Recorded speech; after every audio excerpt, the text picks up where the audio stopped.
Good morning all of you. आज फिर से थोड़ा सा आगे बढ़ते हैं रेशियो एनालिसिस में। अगर हम जल्दी से रिकैप करें आप लोगों के लिए, कौन सी वाली जो हमने रेशियो बोली थी, लिक्विडिटी और कौन सी सॉल्वेंसी रेशियोज। तो जब हम बात करते हैं लिक्विडिटी रेशियो की, पहली रेशियो हमारे पास जो आई थी वो थी current ratio, which is current assets upon में करंट लायबिलिटीज। और ध्यान दिया था उसमें तीन चीजों का कि loose tools and stores and spares को हटा के चलेंगे, प्रोविजन फॉर डाउटफुल डेट को माइनस करके चलेंगे, फिक्टिशियस को एलिमिनेट करके चलेंगे। That was there. फिर हमने बोला क्विक रेशियो यानी कि एसेट टेस्ट रेशियो यानी कि लिक्विडिटी रेशियो। तो जब हम क्विक एसेट्स की बात करते हैं तो हम क्या करते हैं, करंट एसेट्स में से पूरी की पूरी इन्वेंट्री हटा दी थी और प्रीपेड एक्सपेंसेस हटा दिया था। There is no such quick liabilities. Liabilities तो लायबिलिटीज ही होते हैं। करंट रेशियो 2:1 आइडियल मानी जाती है हमारे देश में और 1:1 मानी जाती है लिक्विड रेशियो। इसका हमने डिस्कशन किया था। फिर हमने बोला था आपके सामने accounting equation, assets is equal to capital plus liabilities. सबसे पहले बोला debt equity ratio, debt upon में इक्विटी। फिर बोला प्रोप्राइटरी रेशियो, प्रोप्राइटर्स फंड यानी कि शेयर होल्डर फंड अपॉन में क्या, टोटल एसेट्स। तीसरी रेशियो बोली टोटल एसेट्स अपॉन में क्या, डेट, टोटल एसेट्स। चौथी रेशियो हमने बोली interest coverage ratio. What was interest coverage ratio, net profit before interest tax dividend divided bye interest on long term borrowing. उसके बाद जो रेशियो हमने डिसाइड करी थी वो थी नेट एसेट्स या capital employed to debt to capital employed ratio. तो डेट अपॉन में कैपिटल एम्प्लॉयड कर दिया, काम हो गया। कैपिटल एम्प्लॉयड जब हमने कैलकुलेट किया था तो मैंने बताया था आपको कि कैपिटल एम्प्लॉयड निकालने के दो तरीके। अगर हम बोले यहाँ पर क्या एसेट्स और ये कैपिटल और ये प्लस लायबिलिटीज होता है, इसके दो पोर्शन बताए थे हम लोगों ने, non current liabilities, this is current liabilities. इसके भी दो हिस्से बोले थे हम लोगों ने, क्या, नॉन करंट एसेट्स और करंट एसेट्स। और ये जो था ना ये वाला, ये हमारा था शेयर होल्डर्स फंड। इसको शेयर होल्डर फंड बोला था हमने। तो अगर मुझे कैपिटल एम्प्लॉयड लायबिलिटी साइड से निकालना तो मुझे सिर्फ इस पोर्शन को जोड़ना होगा, इसको, मुझे share holder fund plus non current liabilities. और अगर मुझे एसेट साइड से निकालना था तो मुझे क्या करना चाहिए था, मुझे इस पोर्शन को जोड़ना चाहिए था और उसमें से ये वाले पोर्शन को क्या करना चाहिए था, लेस कर देना चाहिए था। कैपिटल एम्प्लॉयड निकल आया। अगर मुझे शेयर होल्डर फंड निकालना है और मुझे कैपिटल एम्प्लॉयड गिवन है तो मुझे सिर्फ क्या करना था, कैपिटल एम्प्लॉयड में से ये पोर्शन हटा देना था, I will get this amount of money, ऐसा करके भी। अगर हम बोले total assets minus total liabilities external, तो भी शेयर होल्डर फंड निकल आता था। अच्छा सी लिख दिया है, ठीक है, ऐसे।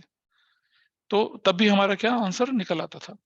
तो ये कैपिटल एम्प्लॉयड को निकालने के तरीके वो बहुत सारे हमने पिछली क्लास में डिस्कस करे थे, और इसको निकालने के तरीके ये दोनों ही रख दो। ये हम लोगों ने क्या किया था, पिछली क्लास में सारा का सारा डिस्कस किया था। आज जो रेशियोज आएंगी वो आएंगी आपकी टर्नओवर रेशियोज यानी कि परफॉर्मेंस रेशियोज, और उसके बाद जो रेशियोज आएंगी वो प्रॉफिटेबिलिटी रेशियोज आएंगी। तो रेशियो को समझने का, रेशियो को अंडरस्टैंड करने का तो सारा का सारा फंडा वो जब हमारा हो ही जाता है। प्रैक्टिस क्वेश्चंस करनी की है तो पहले कुछ क्वेश्चंस किसके, डेट इक्विटी और इन सब को प्रैक्टिस कर लेते हैं। अच्छा एक और चीज जो थी वो मुझे डिस्कस करनी थी, वो जो बीच में आने वाली है। अपने नोट्स खोलिए जरा फटाफट से, ओपन अप द नोट्स।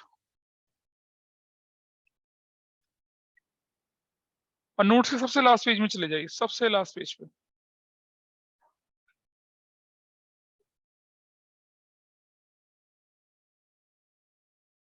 ये डॉक्यूमेंट विजिबल है आप लोगों को, देखिए जरा, विजिबल है, ऑनलाइन वाले विजिबल है डॉक्यूमेंट?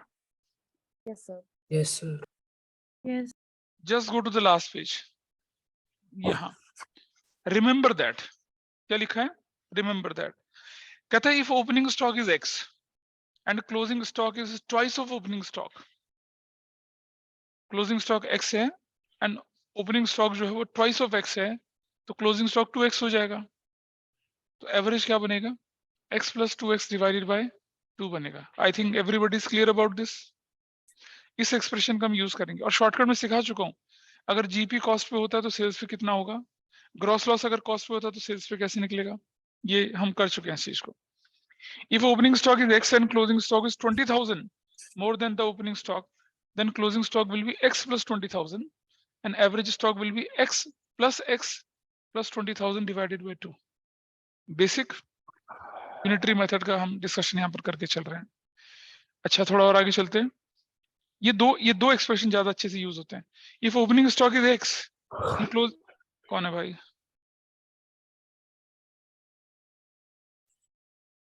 कनिष्क अपना माइक बंद करो।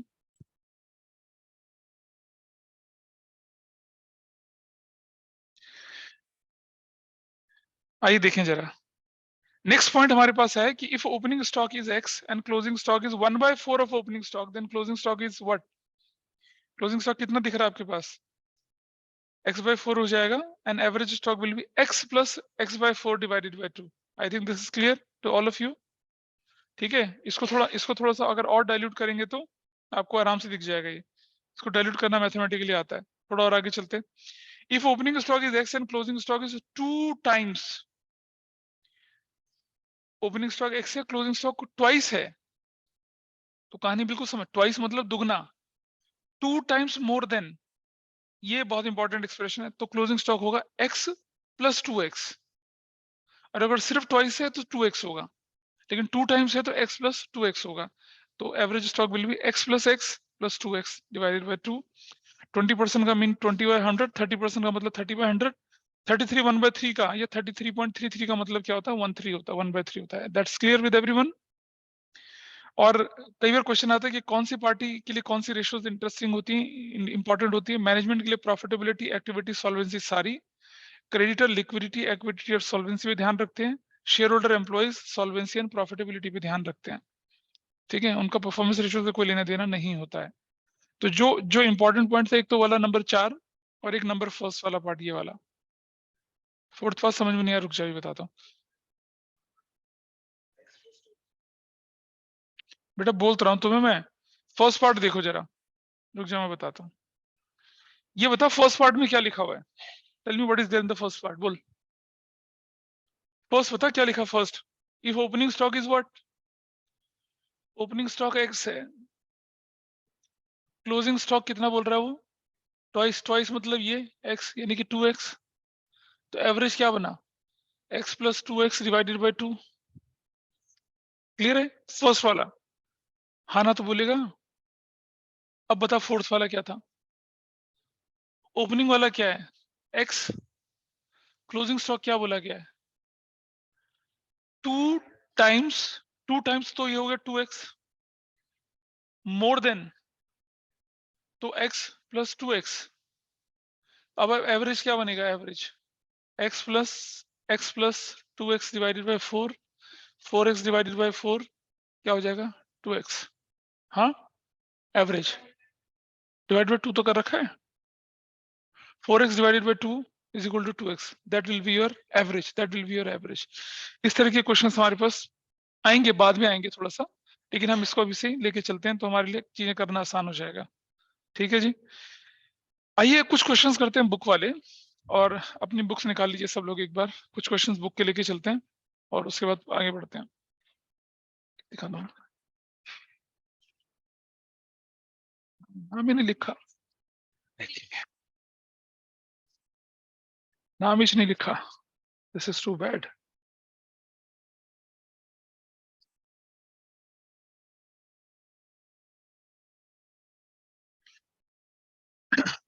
अपनी बुक खोलिए, just open up your books और उस पर उठा लीजिए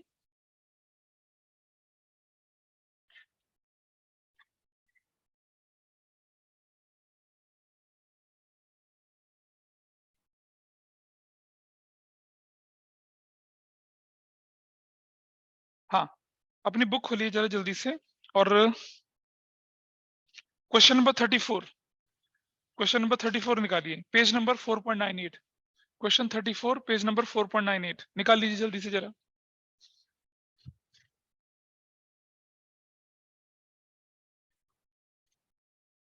क्या इन्फॉर्मेशन गिवन है आपको यहाँ पर? कि कहता है कि following is the balance sheet of crescent chemical works limited on 31 मार्च 2022। आपसे बोला गया है कि calculate current ratio and liquid ratio. Current ratio और लिक्विड रेशियो कैलकुलेट करने की बात कर रहा है। आप जानते हैं करंट एसेट्स के अंदर क्या क्या चीजें आती हैं? Inventory, trade receivables, cash and cash equivalent आ जाता है। Is that okay with everyone? अरे भाई, करंट रेशियो का फॉर्मूला जो बनेगा, मैं लेके चल रहा हूँ क्वेश्चन नंबर 34, पेज आपके पास है 4.98। आपको बोला गया करंट रेशियो निकालिए। सबसे पहले फॉर्मूला करंट एसेट्स अपॉन में करंट लायबिलिटीज। अच्छा, आप करंट एसेट्स अगर लेके चल रहे हैं तो आप क्या क्या जोड़ रहे हैं उसके अंदर? हम उसके अंदर जोड़ रहे हैं कितना? 50,000 का इन्वेंट्रीज प्लस ट्रेड रिसीवेबल्स 30,000 का प्लस 20,000 का क्या जोड़ रहे हैं, cash and cash equivalent, total कितना हो गया 1 lakh. I will place 1 lakh यहाँ। करंट लायबिलिटीज जब मैं लेके चल रहा हूँ तो क्या क्या लेके चल रहा हूँ उसके अंदर, शॉर्ट टर्म बोरोइंग्स 3,000 रुपए का, ट्रेड पेबल्स 13,000 रुपए का, और प्लस क्या कर रहे हैं हम लोग, शॉर्ट टर्म प्रोविजन 4,000 रुपए का। ध्यान रखना है कैश फ्लो नहीं है, कैश फ्लो में शॉर्ट टर्म बोरोइंग जो होती थी वो फाइनेंसिंग मान के चलते थे, है ना, ये कैश फ्लो नहीं है। तो कितना कितना हो गया 20,000 what you will get here 5/1, यानी कि 5:1 हो गया। Everybody is okay with this, आसान कुछ भी नहीं है। हाँ कमेंट की बात आ जाएगी, थोड़ा सा रुक जाए अभी, कुछ सीख लेते हैं, कमेंट भी कैसे करते हैं वो भी बताते हैं। हाँ अच्छा, क्विक रेशो बराबर है क्विक एसेट्स अपॉन में करंट लायबिलिटीज। क्विक एसेट्स निकालते हैं, कैसे निकालते हैं बताइए। क्विक एसेट्स की कैलकुलेशन करते समय क्या करेंगे आप, सुनो, इन्वेंट्री पूरी हटा दो, इन्वेंट्री पूरी हटा दो तो क्या जोड़ेंगे आप, 30,000 प्लस 20, 50,000 हो गया। और करंट लायबिलिटीज तो आपको मालूम ही हो कितनी की थी, 20,000 की थी करंट लायबिलिटीज, तो ठीक है। तो क्या बन गया ये 50,000 अपॉन में 20,000, what you will get here 2.5:1, ये तो 2.5:1, ऐसे आपने करके देख लिया, कोई मुश्किल तो नहीं था, ठीक है। अच्छा इसी तरह से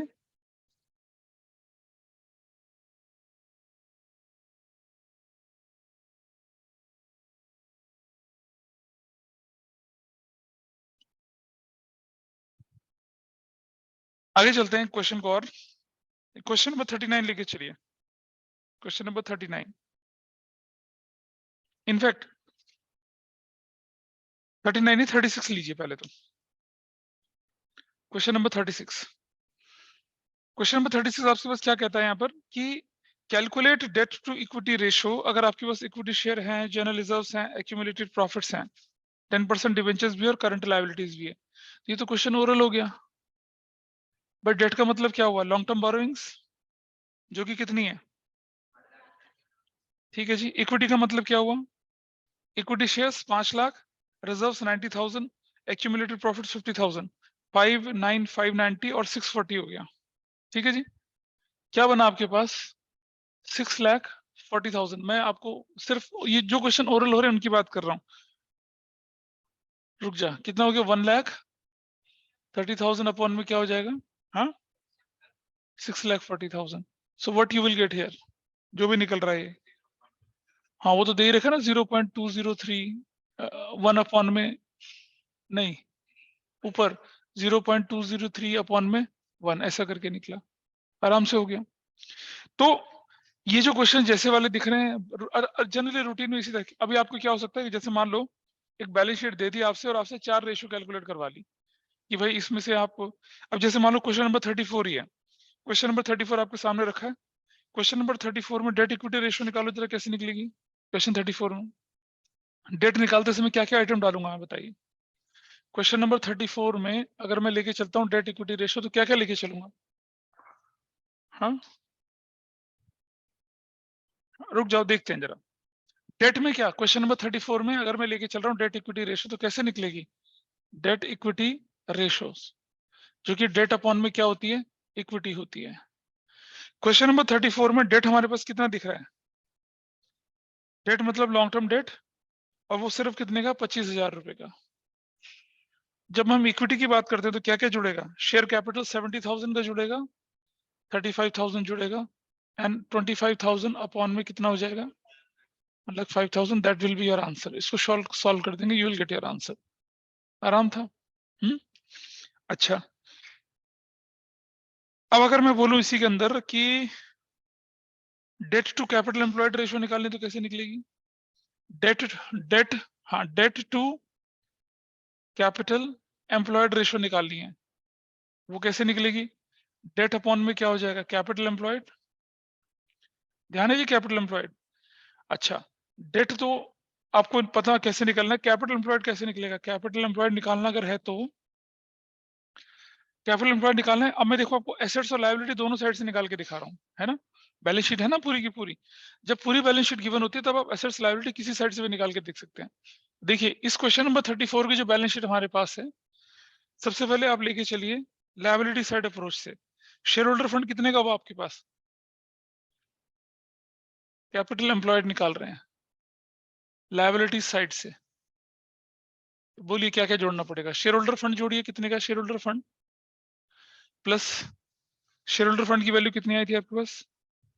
1,05,000 प्लस लॉन्ग टर्म डेट जो कि कितने के हैं बताइए? हाँ, लॉन्ग टर्म बोरोइंग्स आपके पास क्वेश्चन में 25,000 की। तो your value is what? 1,30,000। So what will be your answer now? Debt upon में कैपिटल एम्प्लॉयड, डेट अपॉन में कैपिटल एम्प्लॉयड कितना बनेगा? डेट, डेट की वैल्यू कितनी देखी थी अभी आपने? हाँ 25,000, कैपिटल एम्प्लॉयड कितना है? 130,000। तो you can solve it further and you will get your answer.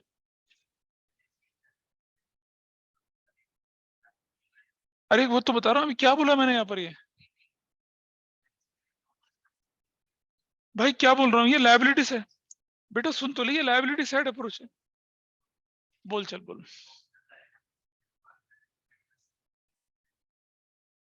है assets is equal to capital employed. नहीं, क्या कह रहा है ये? गलत कर रहा है फॉर्मूला, गलत कर रहा है, गलत बोल रहा है। देखा भी दिखेगा, देखा भी दिखेगा एसेट साइड से।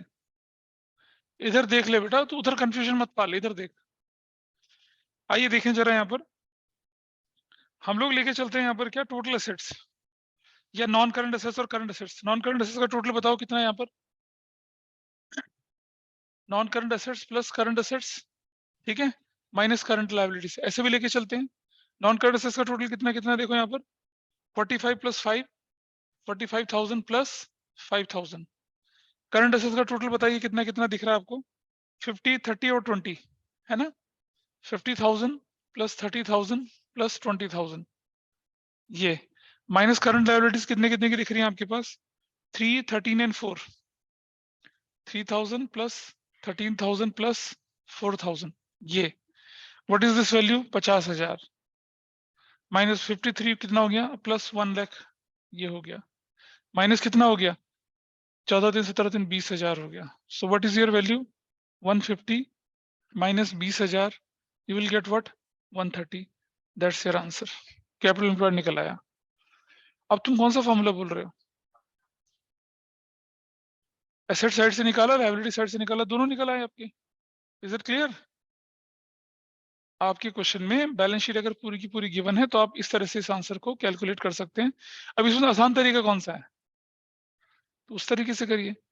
बोर्ड के पेपर में आपको वो तरीका लेके चलना है जो जिसके जिसके डेटा जिसका अवेलेबल हो और जो आपको कंफर्टेबल लगे। दोनों तरीके से कर सकते हैं इसको, लेकिन हमने क्या करा, मैंने दोनों तरीके से करके दिखा, आप नहीं करेंगे दोनों तरीके से। आपको दुनिया को ये नहीं बताना कि मुझे सब कुछ आता है। You have to answer whatever is being asked to you to do, उससे ज्यादा कुछ नहीं करना है। चलिए तो अब जरा इलस्ट्रेशन पे चलिए दोबारा से एक बार।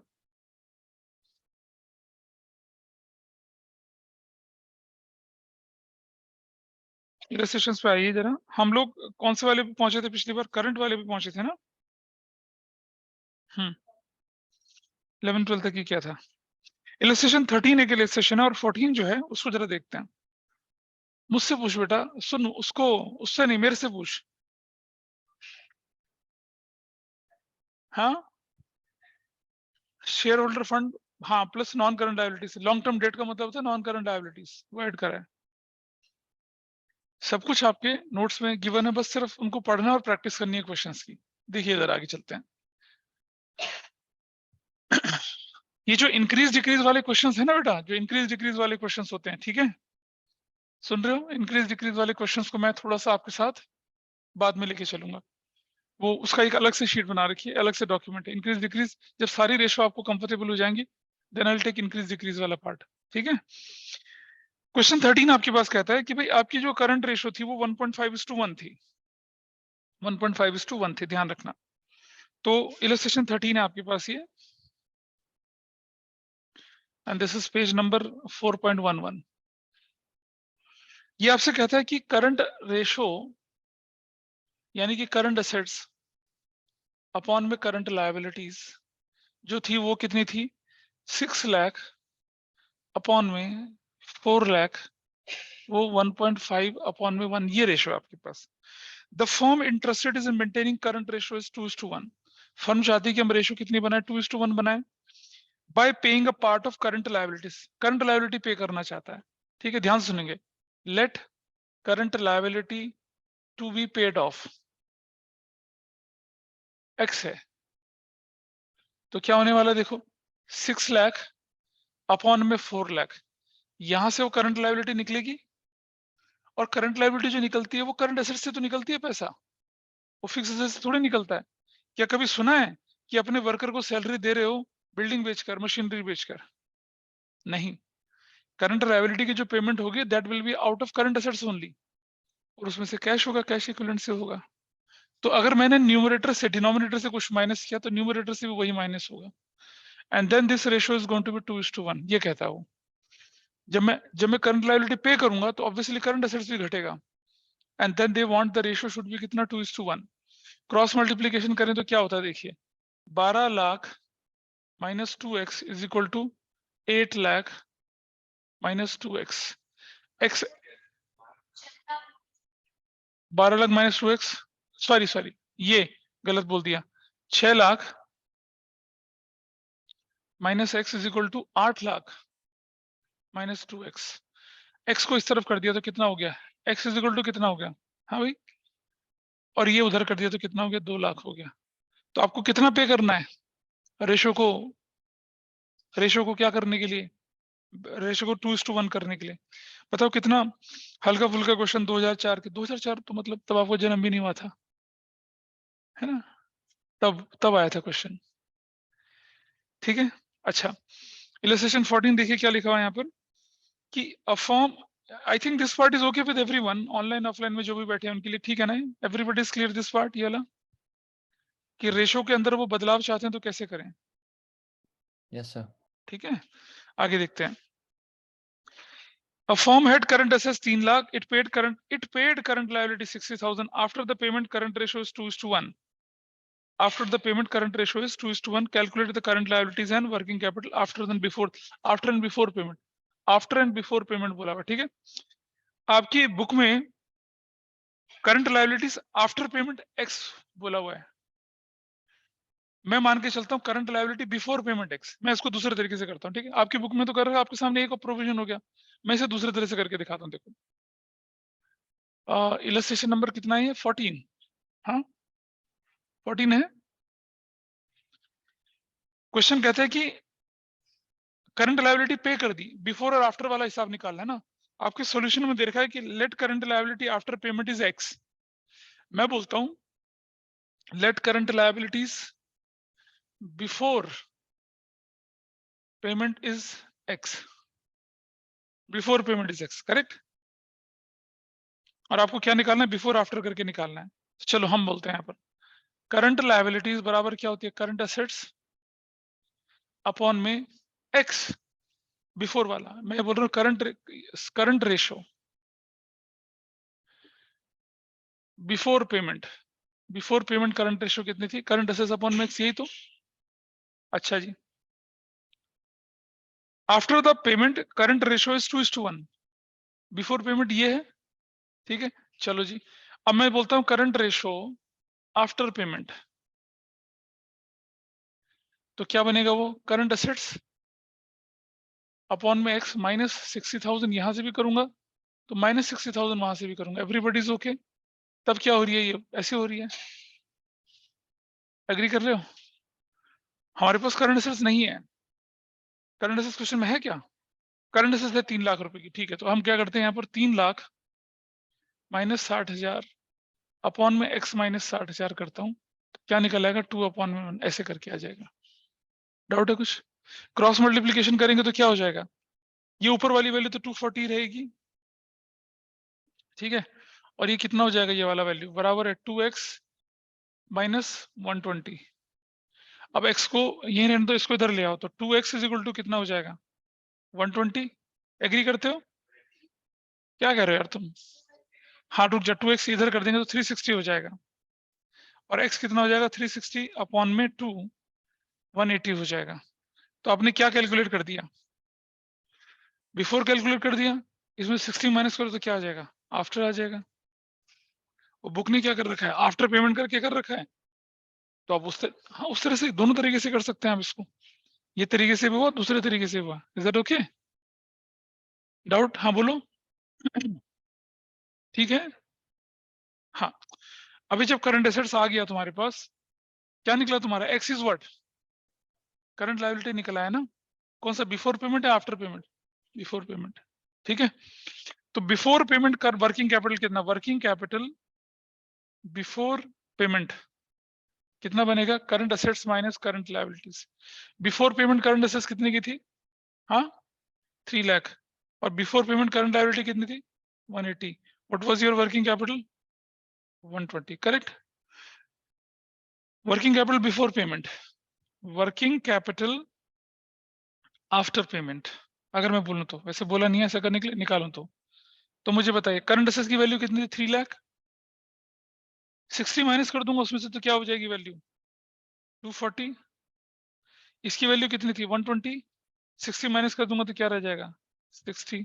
What is your value now? 180। ऐसे बिफोर एंड आफ्टर के चक्कर में आप ऐसा इसको देख सकते हैं। दिक्कत है मिस्टर खंडेलवाल? माइनस नहीं करना चाहिए था, माइनस गलत कर रखा है। मैंने किससे माइनस करा? ये वाला? ये हाँ रुक जाओ भाई, हम बोल रहे हैं वर्किंग कैपिटल जो है आफ्टर पेमेंट निकालनी है। तो पहले करंट एसेट्स कितने की? 3 लाख। उसमें से कितना माइनस करें हम लोग? 60। तो 3 लाख माइनस 60 कर देंगे, ये मेरी करंट एसेट्स आ गई। माइनस करंट लायबिलिटी कितनी है आपकी? 180। इसमें से 60 माइनस कर देते हैं तो कितना हो गया? ठीक तो है? 240 यहाँ हो गया, माइनस 120 यहाँ हो गया। वो पहले गलत कर रहे थे, 120। Thanks for correction. तो अगर, और मैंने हमेशा बोला आपसे कि रेशियोज में क्या करना है आपको? नोन से अननोन की तरफ चलना है, तब आपका काम बनता है। इंक्रीज डिक्रीज वाले मैंने का क्वेश्चन थोड़ा सा बाद में लेके चलेंगे, अभी नहीं लेके चल रहे, और पहले बाकी के क्वेश्चंस को लेके चलें। अच्छा, एक अच्छी सी चीज मैं आपको बता रहा हूँ यहाँ पर कि कई बार ना हमारे पास इंफॉर्मेशन जो होती है वो डायरेक्ट होती है, कई बार इंफॉर्मेशन इनडायरेक्ट होती है। ठीक है, डायरेक्ट होती है, कई बार इनडायरेक्ट होती है। कैसे, जरा देखते हैं। क्वेश्चन नंबर 25 देखिए आप, मतलब इलस्ट्रेशन 25, सॉरी, इलस्ट्रेशन नंबर 25 देखिए आपका। ये हटा रहे हैं यहाँ से, ठीक है जी? कुछ समझ में आ रहा है इधर ऑनलाइन में? ये सब ऊपर से निकल रहे हैं? रेशोस की प्रैक्टिस करते चले जाएंगे। फॉर्मूले तो याद करना था, फॉर्मूले याद करना कोई मुश्किल टास्क नहीं थी, वो मैंने बता दिया था आपको। आराम से बिना किसी परेशानी के फॉर्मूले आपके दिमाग में रहेंगे वो, and because there is a logical framing of formula, और कुछ नहीं है। ठीक, आइए देखते हैं क्वेश्चन नंबर 25, इलस्ट्रेशन 25 कहता है कि आपको liquid ratio, quick ratio, acid test ratio बोलने के लिए बता रहा है? नहीं नहीं, खुद सॉल्व करने का टाइम अभी आएगा, रुक जाओ, अभी देंगे आपको खुद सॉल्व करने के लिए। आपको बोला क्विक रेशो, इलस्ट्रेशन नंबर कितना बोल रहे हैं आपसे? ये 25। क्विक रेशो का फॉर्मूला जो होता है वो क्या होता है? क्विक एसेट्स अपन फॉर्मूला जरूर लिखेंगे, आदत डालिए हमेशा, करंट लायबिलिटीज। अच्छा, मेरे पास वर्किंग कैपिटल है, टोटल आउटसाइड लायबिलिटीज है, लॉन्ग टर्म डेट है, इन्वेंट्रीज है। हमारे पास इन्फॉर्मेशन डायरेक्ट है ही नहीं। मुझे चाहिए क्विक एसेट्स और मुझे चाहिए करंट लायबिलिटीज। ना मेरे पास करंट लायबिलिटीज है, ना मेरे पास क्विक एसेट्स है। ठीक है जी, और हम चलते हैं नोन से अननोन की तरफ। नोन फैक्ट ये है कि टोटल आउटसाइड लायबिलिटीज गिवन है, टोटल आउटसाइड लायबिलिटी गिवन है, समझ रहे हैं? तो आपको मैं दिखा, जब भी कभी गड़बड़ हो जाए तो ध्यान रखिएगा इसको, assets is equal to capital plus liabilities को, इस स्ट्रक्चर को ध्यान रखिए। ये नॉन करंट लायबिलिटीज, ये करंट लायबिलिटीज, इस स्ट्रक्चर को ध्यान रखिए। नॉन करंट एसेट्स और करंट एसेट्स है। जब मैं बोलूंगा टोटल लायबिलिटीज तो ये होता है ये, और ये टोटल आउटसाइड लायबिलिटीज होती है, टोटल एक्सटर्नल लायबिलिटीज ये वाली, ये जो बोलते हैं इसको बोलते हैं हम लोग क्या, टोटल लायबिलिटीज, लेकिन कौन सी वाली, एक्सटर्नल वाली।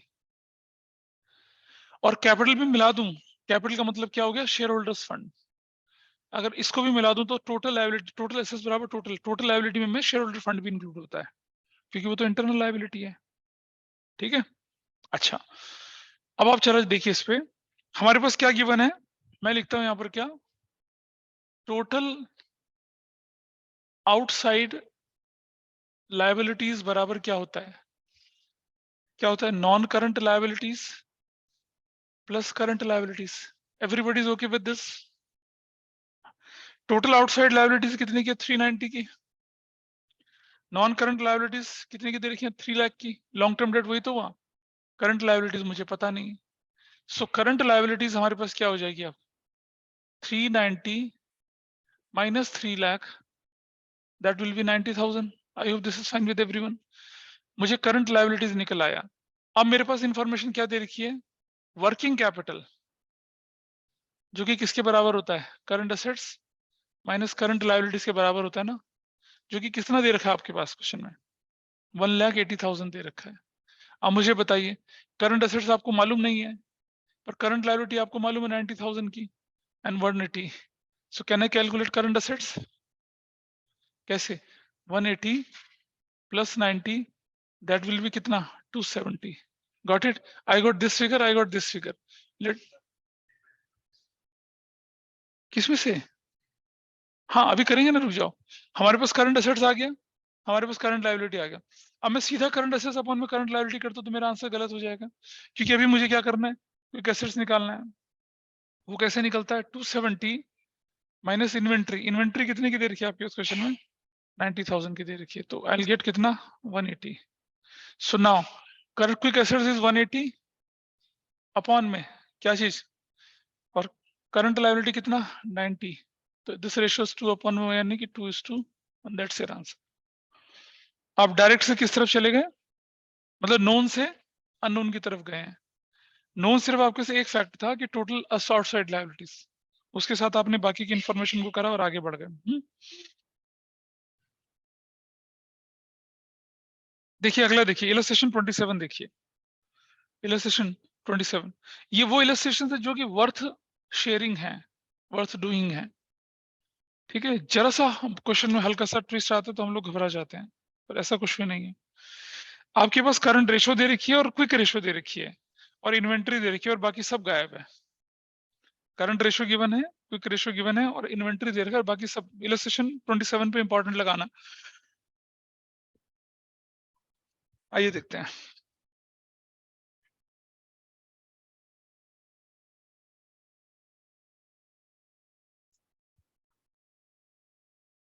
देखिए इलस्ट्रेशन सारी की सारी करनी ही है आपके पास, जितना करोगे उतना अच्छा, और आपके पास यही टाइम है। इलस्ट्रेशन 27 आपके पास आया, क्या क्या गिवन है यहाँ पर, करंट रेशो, पहले जो इन्फॉर्मेशन गिवन है वो देख लीजिए। Current ratio is equal to क्या, करंट असेट्स अपॉन में current liabilities is equal to कितना बोल रहे हैं, 4.5:1 बोल रहे हैं। एंड क्विक रेशो बराबर कितना बोल रहे हैं, क्विक एसेट्स अपॉन में करंट लायबिलिटीज बराबर कितना, 3/1 ऐसे। आप सोचो यार कि इन दोनों में कॉमन क्या चीज है, करंट लायबिलिटीज और करंट एसेट्स, नहीं करंट लायबिलिटीज, और कॉमन क्या नहीं है, करंट एसेट्स। लेकिन इन्वेंट्री दे रखी है, अगर कहीं से मुझे करंट एसेट्स पता चल जाए तो मैं इससे इन्वेंट्री माइनस करके क्विक एसेट्स निकाल लूंगा, फिर मेरा काम चल जाएगा। ठीक है, तो माइनस करने वाली चीज छोड़िए, आप लेके चलिए पहले डिनोमिनेटर जो कॉमन है, current liabilities, let current liabilities बराबर है एक्स। करंट लायबिलिटीज एक्स मान लिया हमने, करंट लायबिलिटीज मान ली क्या, एक्स।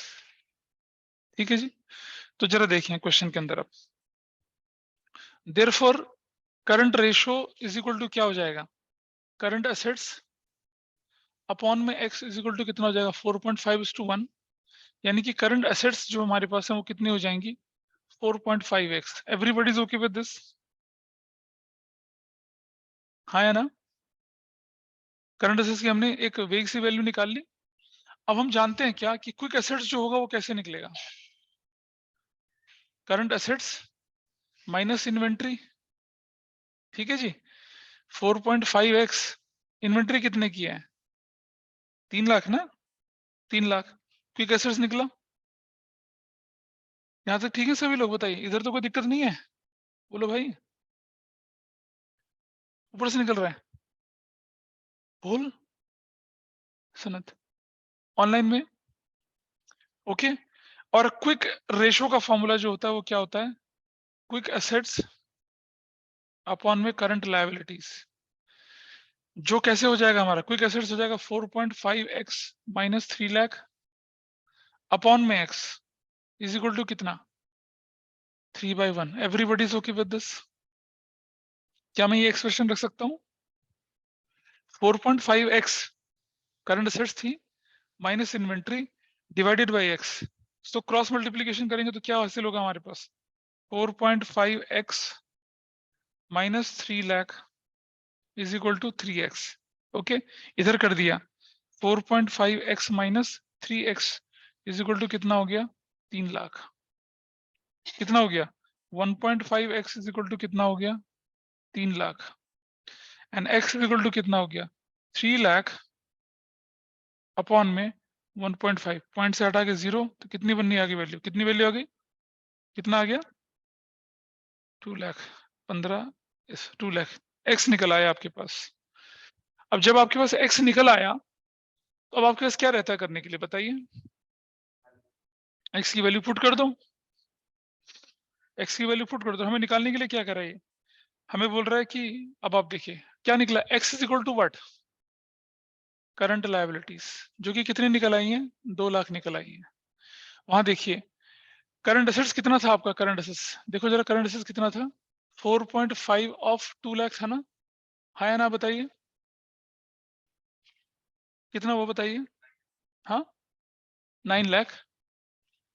और क्विक एसेट्स क्या था आपका? कैसे था क्विक एसेट्स? कैसे निकाला था क्विक एसेट्स? लिखा था ना? हाँ, क्विक एसेट्स कैसे निकाला था आपने वहां पर? क्विक एसेट्स, हाँ, करंट एसेट्स यानी कि 9 लाख माइनस 3 लाख करा तो कितना आया था? 6 लाख आया था। इसे कहते हैं नोन से अननोन की तरफ चलना, है ना? सिर्फ सिंपल रेशो आपके पास दे रखी थी, आपने इसे इसे कर लिया। आइए देखते हैं जरा ये कौन सी रेशोज थी हमारी। हाँ, कोई डाउट है? हाँ, क्लास 10 बजे तक तो भूली हुई है मेरी, कल के मैचेस में भी डाला हुआ है 10 बजे तक, कम से कम 10 तो है। 15 मिनट और हो जाएंगे, कोई दिक्कत नहीं है।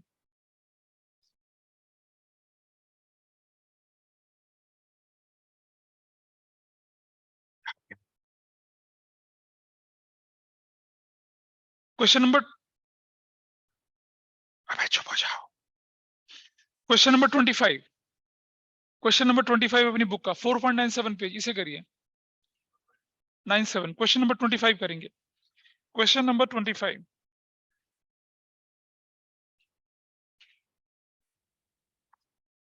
क्वेश्चन नंबर 25 बिल्कुल यही है। क्या कर पाएंगे ना सब लोग इसको? क्वेश्चन 25 करिए सब लोग बुक के साथ। आगे देखें, क्या इसको कराने की जरूरत है? बोलिए। It is easy. दिखाइए आगे, थोड़ा आगे बढ़ते हैं और तो आपको धीरे धीरे महसूस होगा कि एहसास होगा कि हम क्या कर रहे हैं, नोन से अननोन की तरफ चल रहे हैं, वैसा बनना है। और आगे चलते हैं थोड़ा सा क्वेश्चन के अंदर लेके। कौन से इलस्ट्रेशन पे थे हम लोग, बताइए।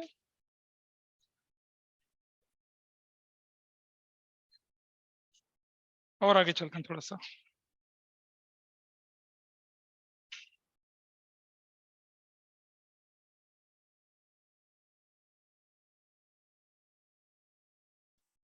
इलस्ट्रेशन 39 पे आइए। इलस्ट्रेशन 39,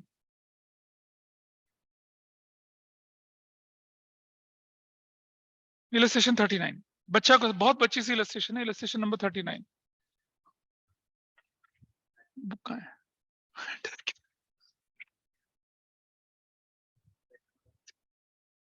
पेज नंबर है 4.27। From the following information calculate debt to equity ratio. Debt to equity ratio, सिर्फ इसको ओरल करेंगे, इसमें हम बहुत ज्यादा दिमाग नहीं लगाएंगे। कहाँ करना है क्वेश्चन उसको बताऊंगा, देखें। सिर्फ पढ़ना है इसको, डोंट, अरे लिखो मत यार, पढ़ लो सिर्फ अभी। ये कोई बहुत आसान मुश्किल चीज नहीं है। आपको चाहिए डेट, डेट का मतलब लॉन्ग टर्म डेट जिसमें लॉन्ग टर्म बोरोइंग और लॉन्ग टर्म प्रोविजन गिवन है, आराम से हो गया। कितना निकल गया? 3 लाख। इक्विटी चाहिए आपको, इक्विटी। अब जरा इक्विटी बताइए मुझे। हाँ, रुक जा, रुक जा, रुक जा। देखो फिर से ये फॉर्मूला, एसेट्स, मैं इस फॉर्मूले को एक जगह लिख ही देता हूँ, बार बार यूज हो रहा है। Assets is equal to share holders fund plus liabilities, ठीक है। और एसेट्स में के दो पोर्शन हमारे पास, non current assets, current assets, liability के दो पोर्शन, नॉन करंट लायबिलिटीज और current liabilities. Non current liability को डेट भी बोला और लॉन्ग टर्म बोरोइंग्स भी बोला, ऐसे करके, ठीक है। ये टोटल लायबिलिटीज एक्सटर्नल वाली है। अब आपके पास क्या क्या इन्फॉर्मेशन गिवन है, आपको चाहिए, आपके पास क्वेश्चन में चाहिए, आपको डेट चाहिए, डेट, और आपको चाहिए इक्विटी। तो डेट तो आपको आराम से निकल गया। इक्विटी को लेने के लिए आपको क्या, लॉन्ग टर्म बोरोइंग दे रखी है, लॉन्ग टर्म प्रोविजन दे रखी है, करंट लायबिलिटीज दे रखी है। भाई एक बात बताइए मुझे, और इक्विटी चाहिए आपको, और नॉन करंट एसेट्स और करंट, देखो नॉन करंट एसेट्स भी गिवन है, करंट एसेट्स भी गिवन है, ठीक है। और ये भी गिवन है, ये भी गिवन है पूरा, और वो भी गिवन है। तो हम क्या कर सकते हैं यहाँ पर, हम ये जो पूरा होता है इसे क्या बोलते हैं? Total assets. याद है सभी को? जो बराबर किसके होता है? शेयर होल्डर्स फंड के प्लस किसके बराबर होता है? Total liabilities. कौन सी वाली? एक्सटर्नल वाली के बराबर होता है ना। Now what is your total assets? क्या क्या दे रखा है आपके पास? नॉन करंट एसेट्स कितने का? अब 3 लाख प्लस कितना? 90,000। 360 plus 90,000, this is your total assets. Share holder fund मुझे नहीं पता, प्लस टोटल लायबिलिटीज के नाम पे क्या दे रखा आपको? Long term borrowing. Long term borrowing कितने की? और प्रोविजन कितने का? 1 लाख। और प्लस करंट लायबिलिटी कितने की? 50,000 की। देखो सारी इंफॉर्मेशन गिवन है आपको। Now I will calculate this value is 450 is equal to share holders fund plus कितना? 350। सो शेयर होल्डर्स फंड जो आपके पास है वो कितना आ गया? 4.5 lakh minus 3.5 lakh, you will get what? 1 lakh. और डेट कितना था आपके पास क्वेश्चन में? डेट तो 3 लाख था, और इक्विटी कितनी थी आपकी? 1 lakh. So what is your value? 3/1, 3:1, ऐसे करके निकला। नोन से अननोन की तरफ चले हैं, है ना। ये एक्सप्रेशन ध्यान रखना हमेशा से। अकाउंटिंग इक्वेशन है सारी की सारी चीज, जनरली जितनी भी सॉल्वेंसी रेशियोज हैं उसके अंदर, चाहे शॉर्ट टर्म चाहे लॉन्ग टर्म की बात करो। परफॉर्मेंस रेशियो में नहीं चलेंगी ये, प्रॉफिटेबिलिटी में नहीं चलेगा ये सॉल्वेंसी रेशियोज में चलता है सारा का सारा। नोन से अननोन की तरफ चल रहे हैं। I hope everybody is clear about this. बताओ, ठीक है। क्या प्रोविजन क्यों ऐड करा? प्रोविजन क्यों ऐड करा? फिर नोट्स खोलो जरा एक बार, नोट्स खोलिए जल्दी से। ये बच्चा कहता है कि प्रोविजन क्यों ऐड करें। आइए मैं दिखा रहा हूँ एक चीज आपको। जब हमने डेट इक्विटी रेशियो पढ़ाया था आपको, ठीक है, कौन से पेज पर डेट इक्विटी रेशियो बताओ जरा मुझे।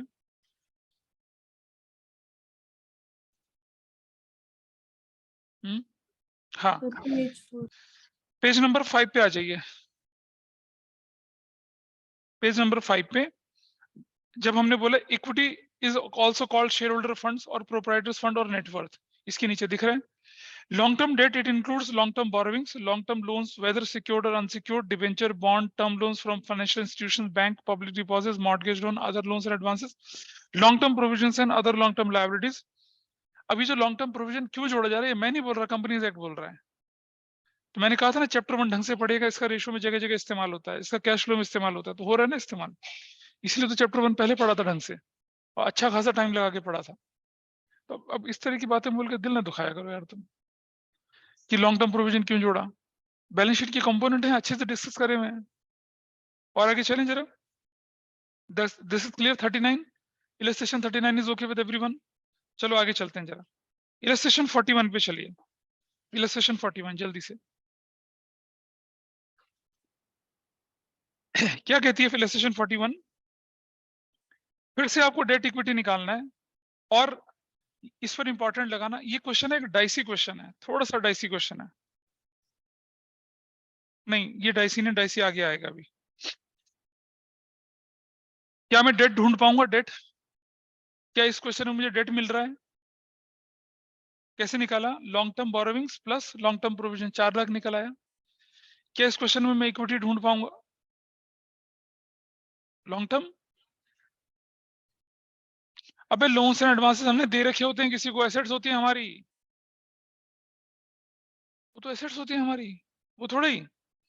ठीक है, आपके पास डेट तो कंफर्टेबली निकल आया, अब आपको चाहिए इक्विटी, और दोबारा इस फॉर्मूले को देखो यहाँ पर, इसमें क्या आपको गिवन और क्या मिसिंग है। देखिए इसमें आपको ये वाला पोर्शन गिवन है या नहीं बताओ, इधर देखो इसको, ये पोर्शन है ना गिवन, नॉन करंट लायबिलिटी भी है, करंट लायबिलिटी भी है, तो आपको ये आउटसाइड लायबिलिटी वाला पोर्शन गिवन है। अगर आपको टोटल एसेट्स दिख जाए कहीं से, तो आप फिर ऐसे ही कर सकते हैं। टोटल एसेट्स के लिए मुझे क्या क्या चाहिए, नेट फिक्स एसेट्स ग्रॉस दे रखी है, हम तो नेट फिक्स एसेट्स लेके चलते हैं, एवरीबॉडीज ओके, हम क्या लेके चलते हैं, नेट फिक्स एसेट्स। तो मैं अगर 6 लाख माइनस करता हूँ 1 लाख, कितना 5 लाख। तो देखें आप उस सामने वाले स्ट्रक्चर को ध्यान में रखिए, मेरे पास non current liability plus current liability यानी टोटल लायबिलिटी एक्सटर्नल गिवन है ना उस तरफ, और मुझे ये जो है इसको निकालूंगा, तो अगर मैं ये निकाला तो उसमें से वो माइनस करके क्या कर सकता हूँ, मैं अपना आंसर कैलकुलेट कर सकता हूँ आराम से। तो जरा देखें, तो मैं बोलूँ अगर क्या कि टोटल एसेट्स निकालूंगा तो मैं कैसे निकलेगा, वो निकलेगा नेट फिक्स एसेट्स कितने का 6 लाख माइनस 1 लाख का डेप्रिसिएशन माइनस कर दिया, प्लस नॉन करंट इन्वेस्टमेंट कितने के हैं आपके पास 30,000 रुपए के, और प्लस लोन्स एंड एडवांसेस कितने के हैं आपके पास 20,000 रुपए के, और प्लस करंट एसेट्स कितने के हैं आपके पास 2,50,000 रुपए के। Everybody is okay with this, यहाँ तो कोई दिक्कत नहीं है।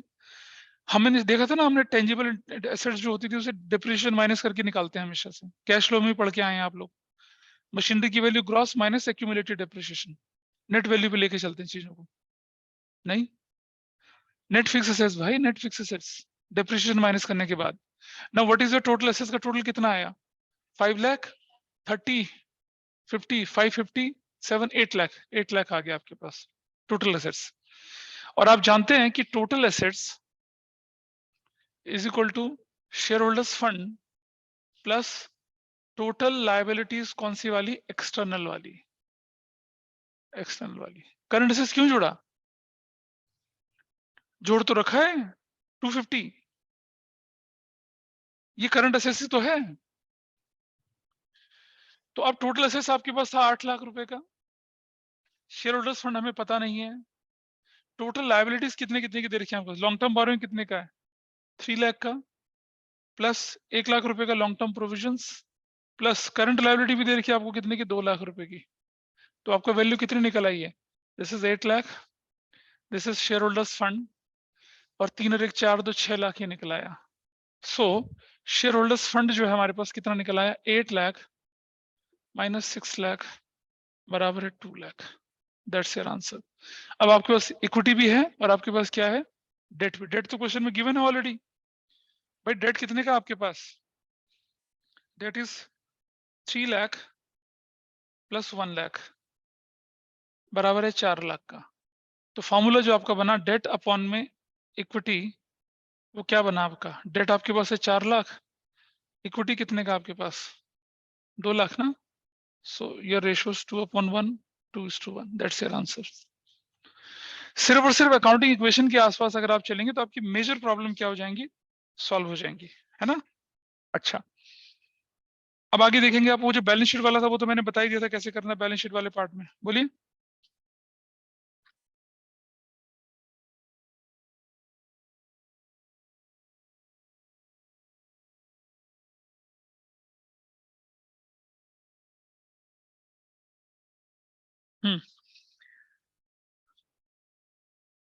अब चलो करते हैं कौन सा क्वेश्चन,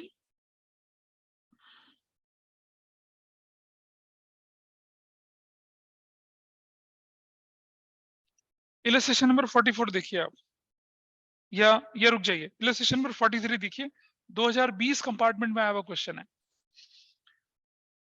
2020 कंपार्टमेंट में आया हुआ क्वेश्चन है, ठीक है।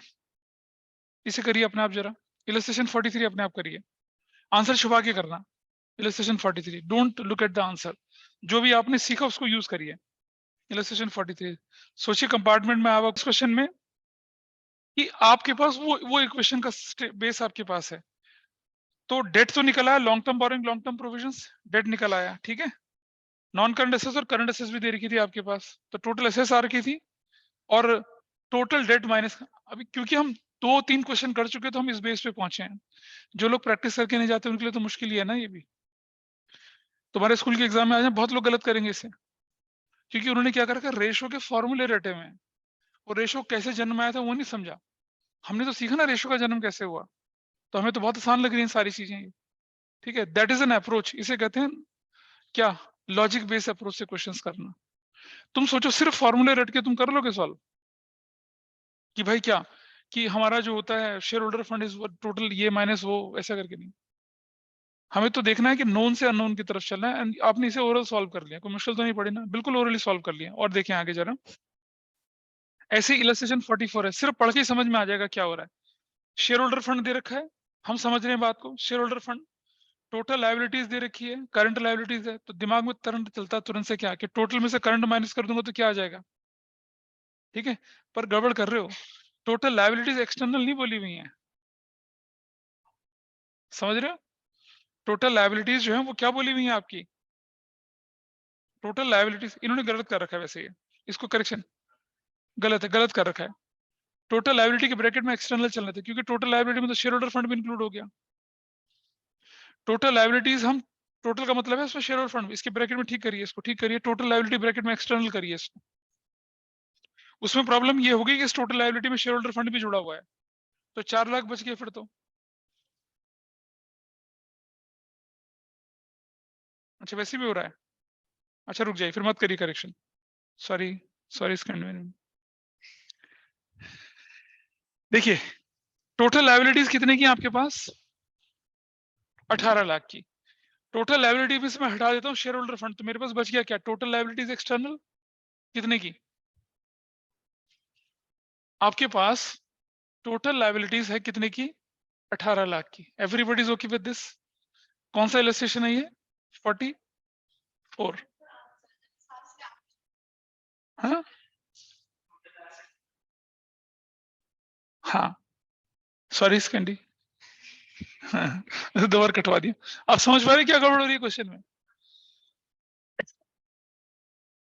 और मैं क्या कर रहा हूँ, इसीलिए तो कर रहा हूँ कि करेक्शन कर लीजिए, ज्यादा बेटर रहेगा।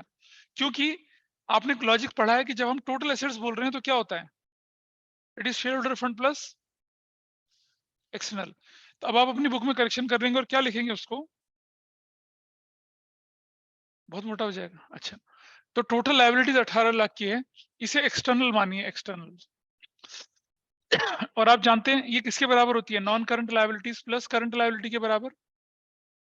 नॉन करंट लायबिलिटी गिवन है आपके क्वेश्चन में, कर नहीं पता, ये नहीं पता मुझे। प्लस करंट लायबिलिटी कितने की गिवन है, 2 लाख की, जो कि कितने के बराबर, 18 लाख की।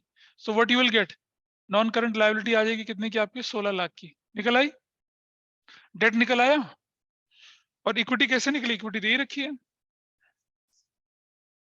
अच्छा, टोटल एसेट्स और डेट रेशो, तो टोटल एसेट्स निकालने के लिए हमें क्या करना पड़ता है, सुनो, वो देखो उसी फॉर्मूले पे चलो। हमें टोटल एसेट्स निकालना है ना, टोटल एसेट्स जो होता है वो किसके बराबर होता है, share holders fund plus total liabilities कौन सी, एक्सटर्नल वाली। तो शेयर होल्डर फंड कितना है आपके पास क्वेश्चन में, 14 लाख का, और टोटल लायबिलिटीज एक्सटर्नल वाली कितने की हैं, 18 लाख की। 18 लाख करना है। टोटल लायबिलिटी में करंट लायबिलिटी नहीं जोड़ेंगे, टोटल में करंट नहीं जोड़ना है आपको, एनुअल। टोटल एक्सटर्नल बोला ना मैंने, तो करेक्शन कर दीजिए ना अपनी बुक में, टोटल लायबिलिटीज के ब्रैकेट में एक्सटर्नल कर दीजिए। तो अब आपका ये कितना हो गया, 32 लाख हो गया ना, टोटल एसेस निकला 32 लाख का आपका, और फिर आपका आंसर आगे चला जाता है। नहीं, पेपर थोड़ी कंफ्यूजन के साथ चलता है, पेपर बड़ा क्लियर है। टोटल एसेट्स का, टोटल लायबिलिटी का मतलब है वो शेयर होल्डर फंड मिला के होता है।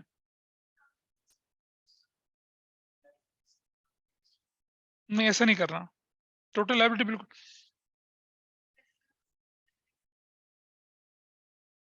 हाँ बिल्कुल से। क्वेश्चन 46 देखिए जरा, question 46, total liability 15 lakh, current liability 5 lakh. Illustration 46, capital employed 15 lakh, नहीं, ये तो मैं बता रहा हूँ, देख लीजिए आप, यहाँ भी टोटल लायबिलिटीज लिखा हुआ है।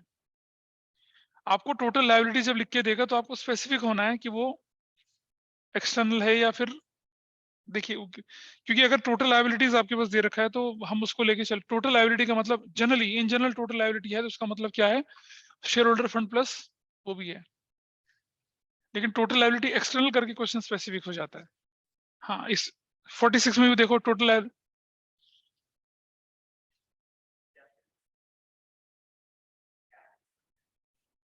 हाँ, क्योंकि टोटल लायबिलिटीज अगर 15 लाख है और उसमें कैपिटल एम्प्लॉयड 15 लाख है तो बचा नहीं ना कुछ भी, तो फिर इस बुक ने क्या कर रखा है, यहाँ पर टोटल लायबिलिटीज को एक्सटर्नल मान के चला हुआ है, यहाँ कर रखा है ना बुक ने, कंसेप्चुअली ऐसा नहीं होगा।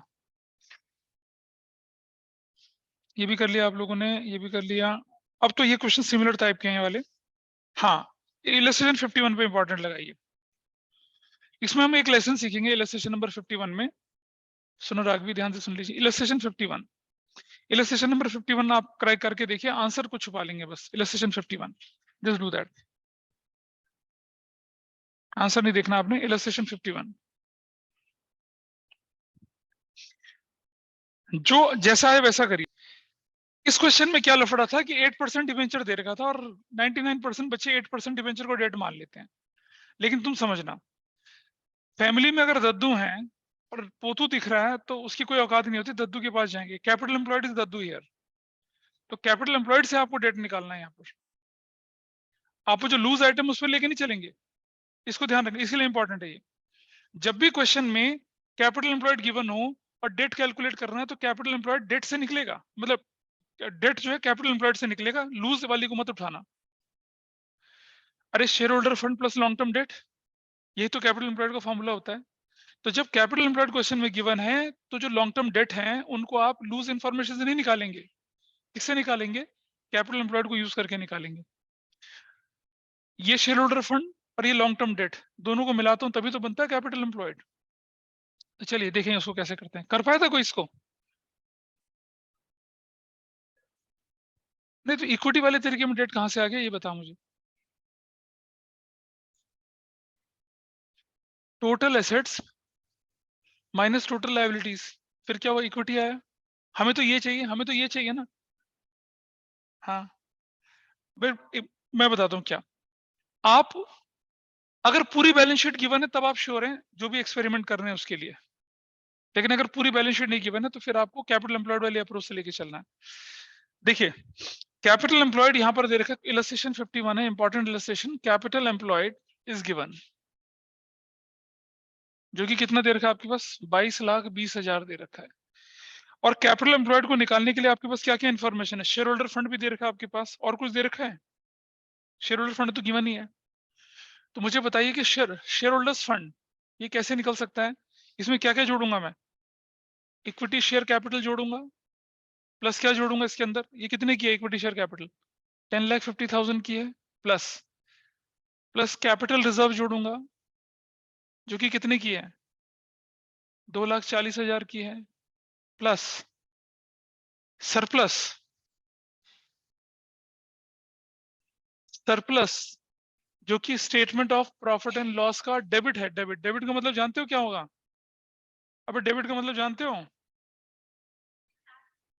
सब्ट्रैक्ट होगा वो, नेगेटिव बैलेंस है, स्टेटमेंट ऑफ प्रॉफिट लॉस का क्रेडिट बैलेंस प्लस होता है, और तो कुछ है ही नहीं। शेयर होल्डर फंड के लिए मेरी सारी चीजें आ गई, 10 और 2 कितना हो गया, 1290 माइनस 30 कितना हो गया, 12,60,000 रुपए आपके पास आ गया शेयर होल्डर्स फंड।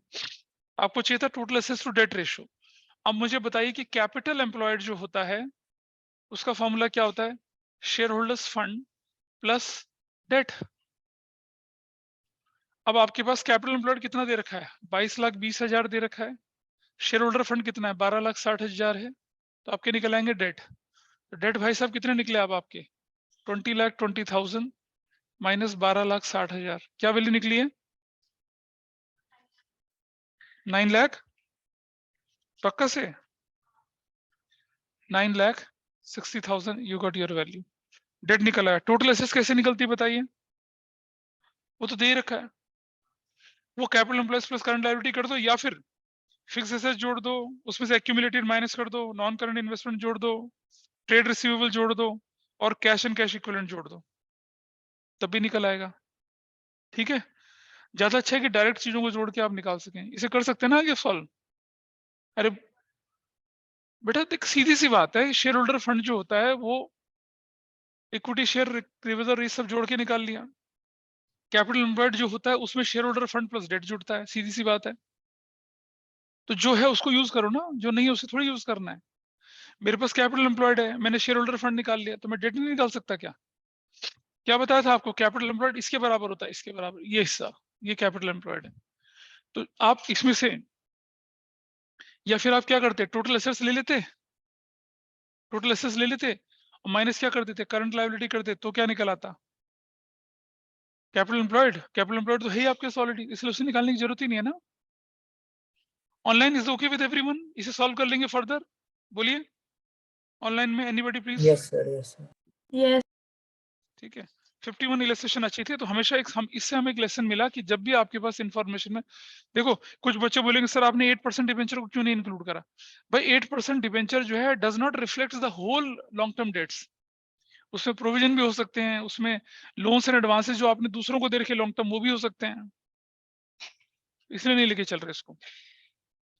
मैंने आपको चैप्टर 1 में बताया था पब्लिक डिपॉजिट्स जो लॉन्ग टर्म होते थे, डिपॉजिट्स क्या होते थे, शॉर्ट टर्म होते थे, और सिक्योरिटी डिपॉजिट्स क्या होती थी, नॉन करंट एसेट्स होती थी। तो अगर पब्लिक डिपॉजिट्स भी होते तो वो भी जुड़ जाते इसके अंदर। डिपॉजिट्स होते तो नहीं जुड़ते, डिपॉजिट्स होते तो किस में जुड़ते, करंट लायबिलिटी में जुड़ते। ठीक है, बहुत बढ़िया, बहुत बढ़िया।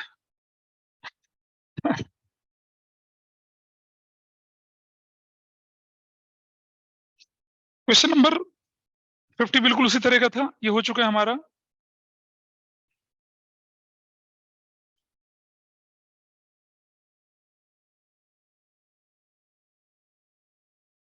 इलस्ट्रेशन 53 देखिए जरा, इलस्ट्रेशन 53,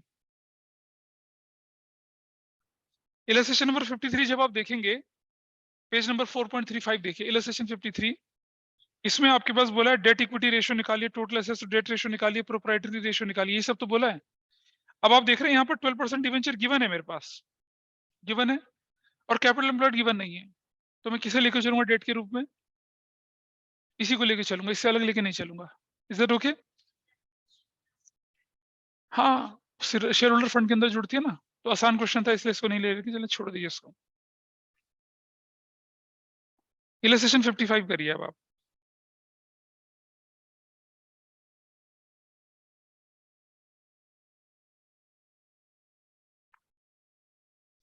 इलस्ट्रेशन नंबर कौन सा, 55, इसको करिए फटाफट से। फिर हम चलेंगे थोड़ा सा, फिर प्रोप्राइटरी रेशियो की तरफ चलेंगे, मतलब उसकी सॉरी टर्नओवर रेशियो की तरफ चलेंगे।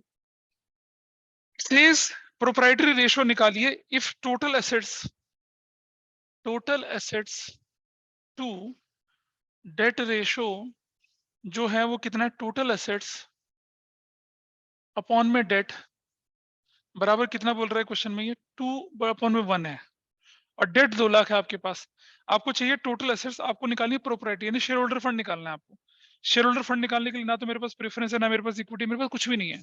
ठीक है, तो अगर मेरा, और एक लिंक है कि अगर share capital 0.5 time of debt, अगर डेट निकल जाए तो मेरा काम, डेट आपके पास, हाँ डेट तो है, तो शेयर कैपिटल कितनी लिखी हुई क्वेश्चन है, शेयर कैपिटल डेट यानी कि कितना, 2 लाख का कितना बोल रहा है, 0.5, तो कितना हो गया बताइए, 1 लाख निकल आया। प्रेफरेंस, ये इक्विटी शेयर कैपिटल थी, प्रेफरेंस शेयर कैपिटल कितनी बोल रहे हैं आपके पास, इक्विटी शेयर कैपिटल यानी 1 लाख का कितना परसेंट, 25% यानी कि 25,000 निकल आया। बोल भाई, समझ रही है? हाँ जी, ठीक है, गॉट इट और नॉट? यहां तक ठीक है चीजें? Yes. Yes, sir. इक्विटी आ गया, प्रेफरेंस आ गया, और आपको क्या बोल रहा है कि net profit before tax is what, 4 lakh.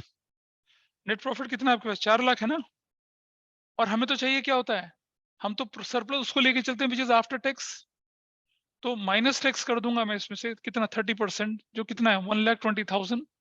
So what is your net profit after tax? 280. तो आपके पास क्या आ गया? सरप्लस भी आ गया। तो क्या मैं शेयर होल्डर फंड निकाल सकता हूं? अब बोलिए, शेयर होल्डर फंड क्या क्या निकलेगा? शेयर होल्डर फंड इक्विटी जोड़ा 1 लाख का, प्रेफरेंस जोड़ा 25,000 का, और 2,80,000 ये जोड़ दिया। तो what I will get here? कितना वैल्यू निकल आई? देखिए, 4,05,000 तो आपके पास क्या निकल आया? इक्विटी निकल आई। और आपको कौन सी रेशो चाहिए थी? प्रोप्राइटरी रेशो, जो किसके बराबर होती है? प्रोप्राइटरी फंड अपॉन में टोटल एसेट्स। टोटल एसेट्स मेरे पास नहीं है बस अभी, तो यहां चलते हैं इस जगह पे। अब टोटल एसेट्स अपॉन में डेट कितना है? 2 lakh is equal to 2 upon में 1। क्रॉस मल्टीप्लीकेशन करो तो क्या आ जाता है? टोटल एसेट्स बराबर है 4 लाख। बता भाई, सारी इंफॉर्मेशन आ गई, टोटल एसेट्स भी आ गई, और क्या आ गया? शेयर होल्डर फंड भी निकला है। बोल, निकला नहीं निकला? अरे सोचे का डाउट था ये, तो अब सॉल्व हो सकता है ना फर्दर ये? बोलिए। Yes. ठीक है। इंटरेस्ट कवरेज रेशो भी एज सच नहीं परेशानी है। इलस्ट्रेशन 57 में net profit before interest tax तो गिवन ही है, कोई दिक्कत नहीं है। हाँ, इलस्ट्रेशन 58 करिएगा, इसके बाद फिर हम इलस्ट्रेशन 58 करिए अपने आप। मैंने एक शॉर्टकट सिखाया हुआ, उसको यूज कर सकते हैं, और नहीं भी यूज करेंगे शॉर्टकट तो अपने आप काम हो जाएगा। इलस्ट्रेशन कौन सा बोला मैंने? आप 58, इसे सॉल्व करिए अपने आप। अगर नेट प्रॉफिट आफ्टर इंटरेस्ट है तो सिर्फ इंटरेस्ट जोड़ेंगे। नेट प्रॉफिट अगर आफ्टर टैक्स है तो इंटरेस्ट और टैक्स दोनों जोड़ेंगे, पहले टैक्स जोड़ेंगे फिर इंटरेस्ट। और अगर नेट प्रॉफिट आफ्टर डिविडेंड है तो पहले डिविडेंड जोड़ेंगे, फिर टैक्स जोड़ेंगे, फिर इंटरेस्ट जोड़ेंगे। ये जो क्वेश्चन आप कर रहे हैं ना, इसके आने के चांसेस बनते हैं।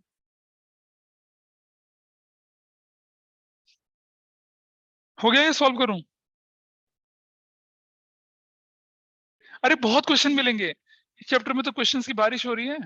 इलस्ट्रेशन ही 120 इलस्ट्रेशन है, 150 क्वेश्चन है, फिर स्कैनर भी है। देखिए, बुक ने जैसे कर रखा है मैं उस तरीके से नहीं करके दिखा रहा, थोड़ा सा अलग करके दिखा रहा हूँ, ठीक है? देखिए, इलस्ट्रेशन 58, बस फेंको किताबें अच्छे से, नहीं पढ़ना बोलो, पीछे वाली में बैठ जाओ। देखो, नेट प्रॉफिट आफ्टर टैक्स दे रखा है। Net profit after tax given है कितना आपके पास? 1,20,000। ध्यान से समझना, मैं दो तरीके से करके दिखा रहा हूं आपको। लॉन्ग टर्म डेट दे रखा है 20 लाख रुपए का, उस पर इंटरेस्ट भी दे रखा है और टैक्स रेट भी दे रखा है, ठीक है? लेट, ध्यान से समझना, net profit after interest but before tax बराबर है x. Everybody is okay with this? Interest minus कर दिया था लेकिन टैक्स माइनस नहीं कर रहा था, एक्स था, ठीक है? माइनस टैक्स 40%, कितना हो जाएगा? टैक्स 40% कितना होगा बताइए? x इंटू 40 अपॉन में 100, यानी कि 2/5x। Everybody is okay? Now net profit after interest and tax बनेगा क्या? x माइनस 2/5x, जो कि बराबर किसके है? 1,20,000। क्या सब लोग एग्री करते हैं इस बात से? आफ्टर टैक्स का मतलब है after interest and after tax. तो net profit after interest and tax ये बनेगा 1,20,000। क्या वैल्यू आ गई? और ये कितना आ गया? 5 minus 2, 3/5 x is equal to 1,20,000, और x इज इक्वल टू कितना हो गया? 120। बुक के तरीके से भी करके दिखा दूंगा। 5/3 कितना हो गया? अरे got it, 2 lakh. What is x? x क्या माने चले थे आप? ये क्या था? x क्या था? Net profit after interest but before tax is equal to कितना है? 2 लाख, है ना? अच्छा जी, इसमें अगर मैं प्लस कर दूं क्या? इंटरेस्ट। टैक्स तो हो गया ना बेटा, टैक्स तो हो गया। After interest but before tax, tax तो जुड़ गया इसके अंदर। अब मुझे इंटरेस्ट कंपोनेंट जोड़ना है, प्लस में इंटरेस्ट जोड़ दूं, प्लस इंटरेस्ट जोड़ दूं। इंटरेस्ट कितना है? 12% इंटरेस्ट कितना है? 2,40,000। तो ये 440 क्या निकल आएगा मेरे पास? This is what net profit before interest and tax निकले। हाँ बिल्कुल, वही तो इंटरेस्ट। तो net profit before interest and tax कितना आ गया? 440 आ गया। ये तरीका था एक्स वाला। बुक वाला तरीका दिखाता हूँ, बुक ने क्या कर रखा है, ठीक है? बुक वाला तरीका बता दूं? नहीं, ठीक है। बुक सीखने मतलब आप मत करिए इस तरीके से, आप इस तरीके से करिए। बुक का तरीका देखिए क्या है। आप जानते हैं कि this figure net profit after tax जो 1,20,000 है, दिस रिप्रेजेंट्स एक्चुअली कितना? 60% ऑफ समथिंग। भाई मान लो मेरा 100 था, तो 40 टैक्स काट दिया, तो मेरी ये फिगर कितनी? 60% है ना। This figure is what? 60% of something. तो 1,20,000 जो है किसी चीज का कितना परसेंट है? 60% है। तो वो चीज कितनी हो जाएगी? निकल आएगी। क्या निकलेगा बताइए यहाँ से? 20 3 60 और 20 5 100, 3 4 कितना? 2 लाख निकल आया। 2 लाख क्या निकला? 2 लाख क्या है? After interest but before tax, उसमें इंटरेस्ट जोड़ दिया, कितना? 240। तो क्या निकल आया? 440। आपने आपकी बुक ने ऐसा कर रखा नीचे। नहीं, उसमें वो नहीं लग रहा, वो नहीं लगेगा। आपकी बुक ने ये कर रखा है, देखो ना। 60 किसी चीज का था तो 100 बना दिया उसको। हमने एक्स से कर लिया। जो ठीक लगे वैसा करना है, ठीक है? इसको इंपॉर्टेंट लिख लेना, ये आपके एग्जाम में आने के चांस बनता है। फिर मुझसे मत पूछना बार बार कि इंपॉर्टेंट क्या होते हैं। आई एम टेलिंग इंपॉर्टेंट कौन कौन से क्वेश्चन हैं। चलिए इसको रख लेते हैं किनारे पे। तो इनकी प्रैक्टिस आप कर सकते हैं अभी। आइए जरा समझते हैं। अब हम लेके चल रहे हैं अगली टाइप ऑफ रेशो, जिसे कहते हैं परफॉर्मेंस रेशोज, या कौन सी रेशोज? एक्टिविटी रेशो या टर्नओवर रेशोज, उसको देखते हैं और देखेंगे कितना आसान है उनको भी समझना, उनको याद रखना। Very easy. आइए दिखाता हूं आपको। अब ये जो अकाउंटिंग इक्वेशन का यूज था ना, ये खत्म हो गया। अकाउंटिंग इक्वेशन खत्म हो गई है। आज मैं जब परफॉर्मेंस रेशो बता दूंगा तो आपके पास जो काम होगा वो क्या होगा? रेशो एनालिसिस में सारी की सारी सॉल्वेंसी और लिक्विडिटी रेशोज को करना और सारी परफॉर्मेंस रेशोज के क्वेश्चंस करना। फिर हम एक क्लास और लेंगे, उसमें प्रॉफिटेबिलिटी रेशोज और जो बची कुछ चीजें होती हैं वो खत्म हो जाएंगी। और उसके बाद एक क्लास और होगी जिसमें होगा सिर्फ इंक्रीज डिक्रीज वाला part, and your chapter is over. Then will resume. एक टेस्ट ले लेंगे पूरा 3 घंटे का, उसके बाद हम रिविजन शुरू कर देंगे। ठीक है जी, आइए देखते हैं। मुझे ये बताइए कि किसी बिजनेस की परफॉर्मेंस कैसे पता चलती है? उसका मैनेजिंग डायरेक्टर या सीईओ कितना हॉटशॉट बंदा है उससे पता चलता है, या उसने कितने शानदार ब्रांड एम्बेसडर हायर कर रखे हैं उससे पता चलता है? किससे? कोई बिजनेस की जो परफॉर्मेंस है वो कैसे पता चलती है? उसके ब्रांड एम्बेसडर से, सेल्स से। किससे पता चलती है? सेल्स से। सेल्स को कहते हैं रेवेन्यू फ्रॉम ऑपरेशंस। चैप्टर 1 में पढ़ा था, रेवेन्यू फ्रॉम ऑपरेशन में स्क्रैप भी जुड़ता है। रेवेन्यू फ्रॉम ऑपरेशन का मतलब है cash sales plus credit sales minus sales return, revenue from operations कहते हैं। इसके अलावा अगर कोई बिजनेस रेवेन्यू तो कमा रहा है 200 करोड़ का और उसके एक्सपेंसेस हैं 190 करोड़ के, तो बिजनेस अच्छा है। तो कॉस्ट भी एक फैक्टर मैटर करता है। तो परफॉर्मेंस रेशो जो टिकी हुई है किस पर टिकी हुई है? एक टिकी हुई है किस पर? Cost per. एक टिकी हुई है किससे? सेल्स पर। फिर अगर आपके डेटर्स बहुत ज्यादा हैं तो क्या आप अच्छा कर रहे हैं? बताइए। ये आपके क्रेडिटर्स या ट्रेड पेबल बहुत ज्यादा हैं तो भी आप अच्छा कर रहे हैं क्या? तो जो परफॉर्मेंस रेशियोज हैं इनके गिने चुने फैक्टर्स हैं। ट्रेड रिसीवेबल्स, हमने कितना उधार दिया। ट्रेड पेबल, हमने कितना चुकाना है किसी का। ठीक है। और क्या? आपकी cost of revenue from operation क्या है, और आपका सेल कितना है, इस पर टिकता है। या आपके हाथ में वर्किंग कैपिटल कितनी है अपने डे टू डे एक्सपेंसेस को मीट करने के लिए। वर्किंग कैपिटल, लिक्विडिटी, करंट नहीं बोला मैंने, वर्किंग कैपिटल बोला। Is it fine with everyone? चलिए सबसे पहले रेशो निकाल रहा हूं जो मैं, वो लेके चल रहा हूं आपके सामने। इन्वेंटरी टर्नओवर रेशो, जिसे स्टॉक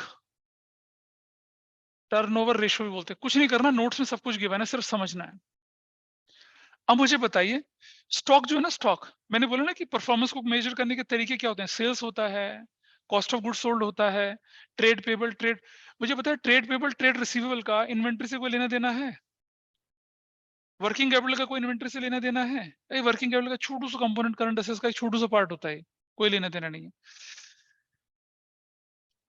रेवेन्यू फ्रॉम ऑपरेशंस का इन्वेंट्री से कोई लेना देना है? नहीं।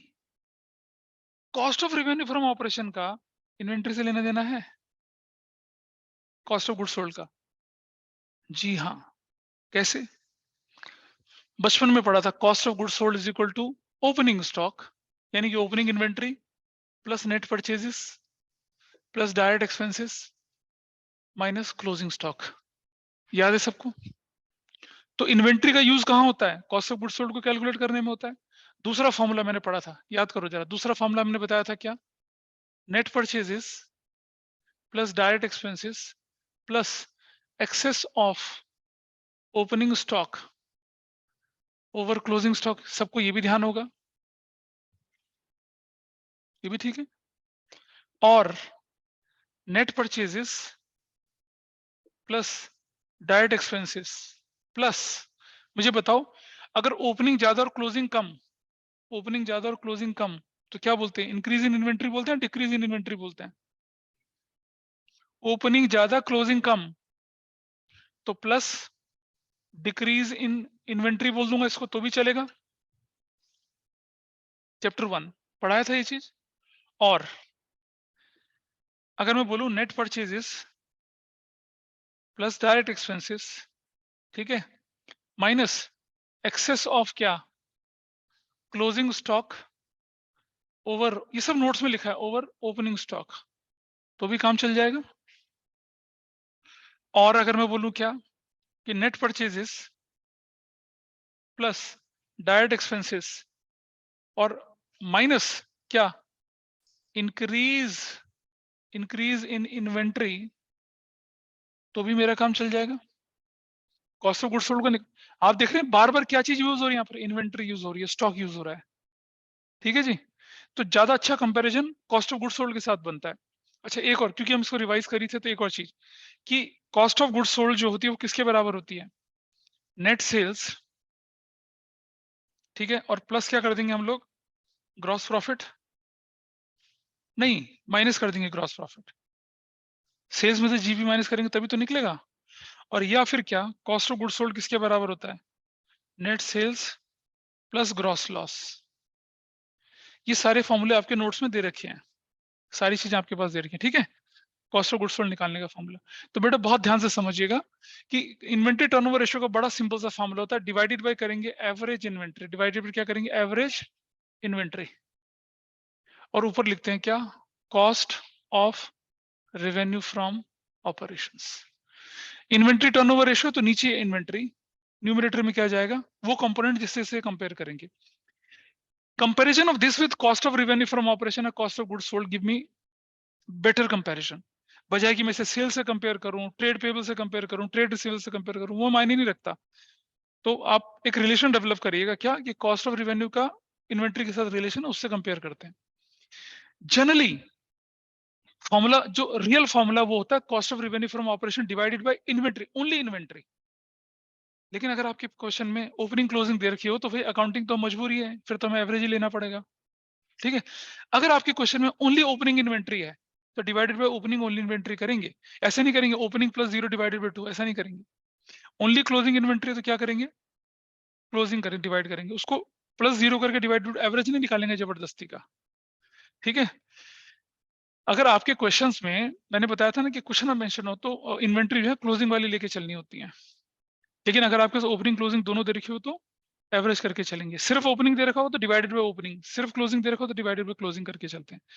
पहला फॉर्मूला क्लियर है? Inventory turnover ratio divided by average inventory. Numerator में क्या? जादू खोल ले बेटा इसे, झपकी आ रही है तुम्हें?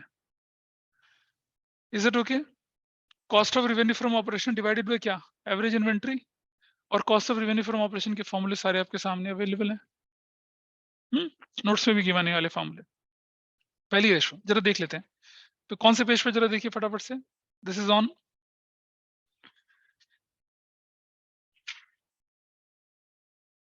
ये रहा एक्टिविटी रेशियोज का पहला formula.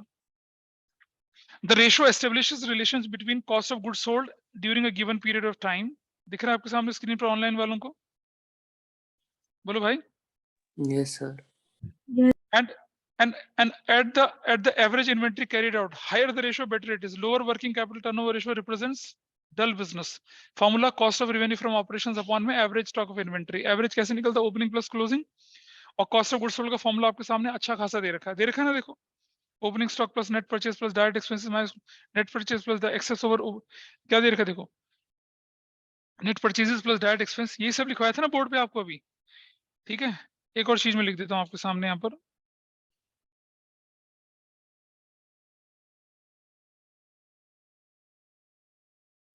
Net purchases plus direct expenses plus हमने क्या बोला था सबसे पहले फॉर्मूले में, हमने क्या बोला था, डिक्रीज इन इन्वेंट्री, बोलो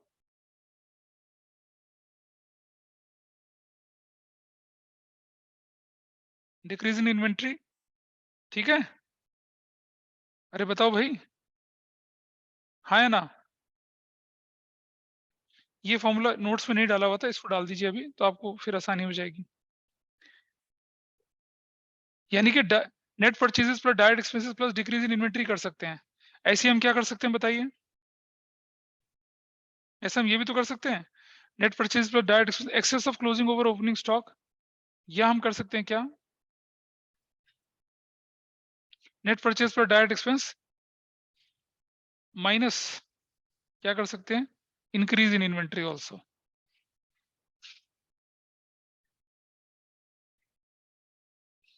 अब ये पूरी टेबल आपकी तैयार होगी, नोट करके लिख लीजिए ना, उसी के अंदर ऐड कर लीजिए।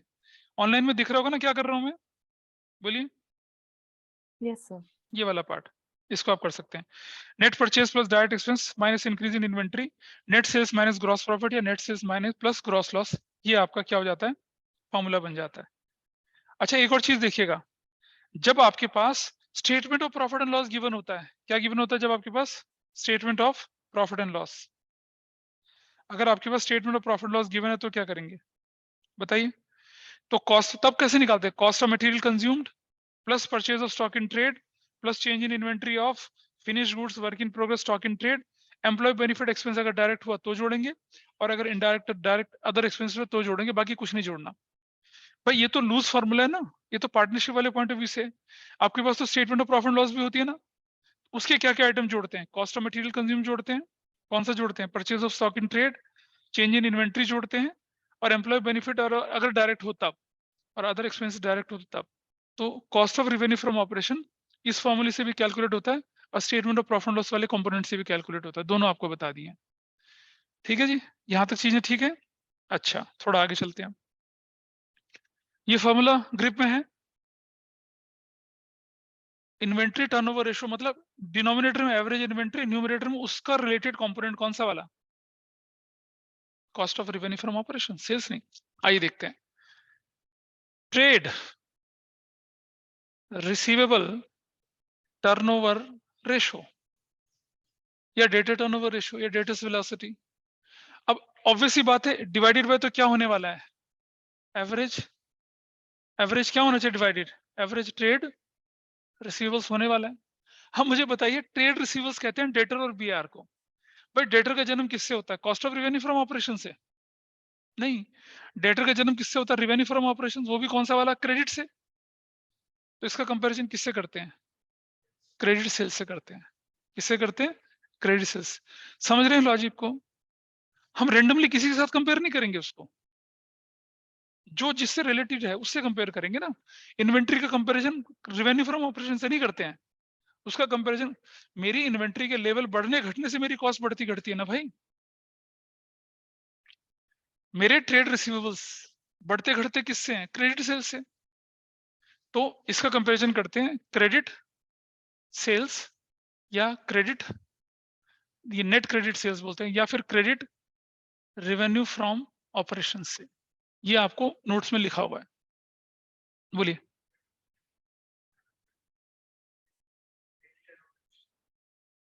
क्या, हाँ फिर क्या करते हैं,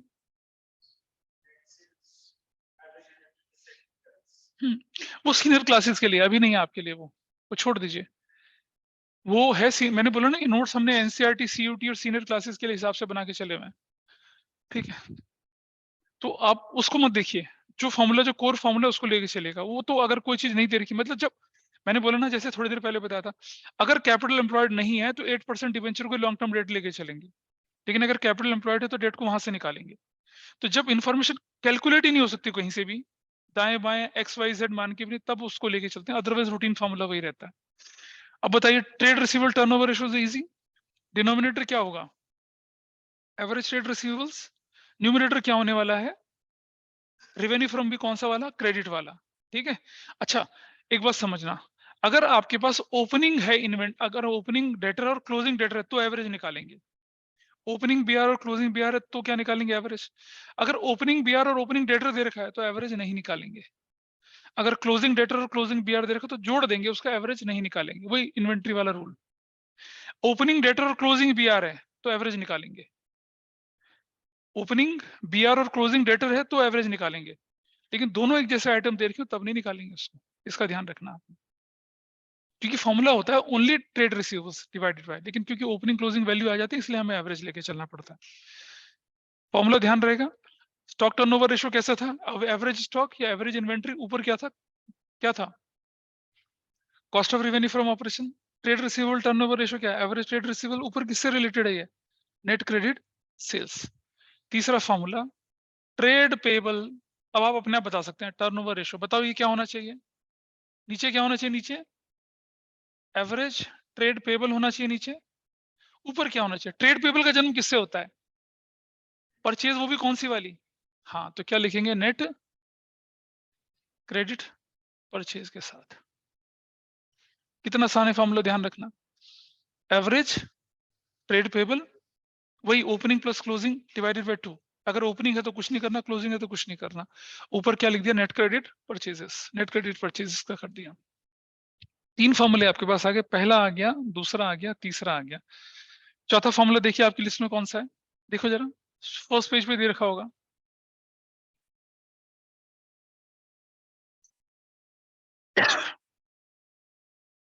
हाँ अगला फॉर्मूला क्या है वर्किंग कैपिटल रेशो, यही है ना, अगर मैंने वर्किंग कैपिटल रेशो बोल दिया तो कौन सी रेशो आ गई है, अरे करंट रेशो आ गई, कौन सी रेशो आ गई वर्किंग कैपिटल रेशो, कौन सी होती है करंट रेशो, जब तक टर्नओवर ना लगे तब तक वो रेशो नहीं बनती। अब मुझे बताइए वर्किंग कैपिटल किसे कहते हैं, करंट असेट्स और करंट लायबिलिटी के डिफरेंस को, वर्किंग कैपिटल का यूज क्या होता है भाई,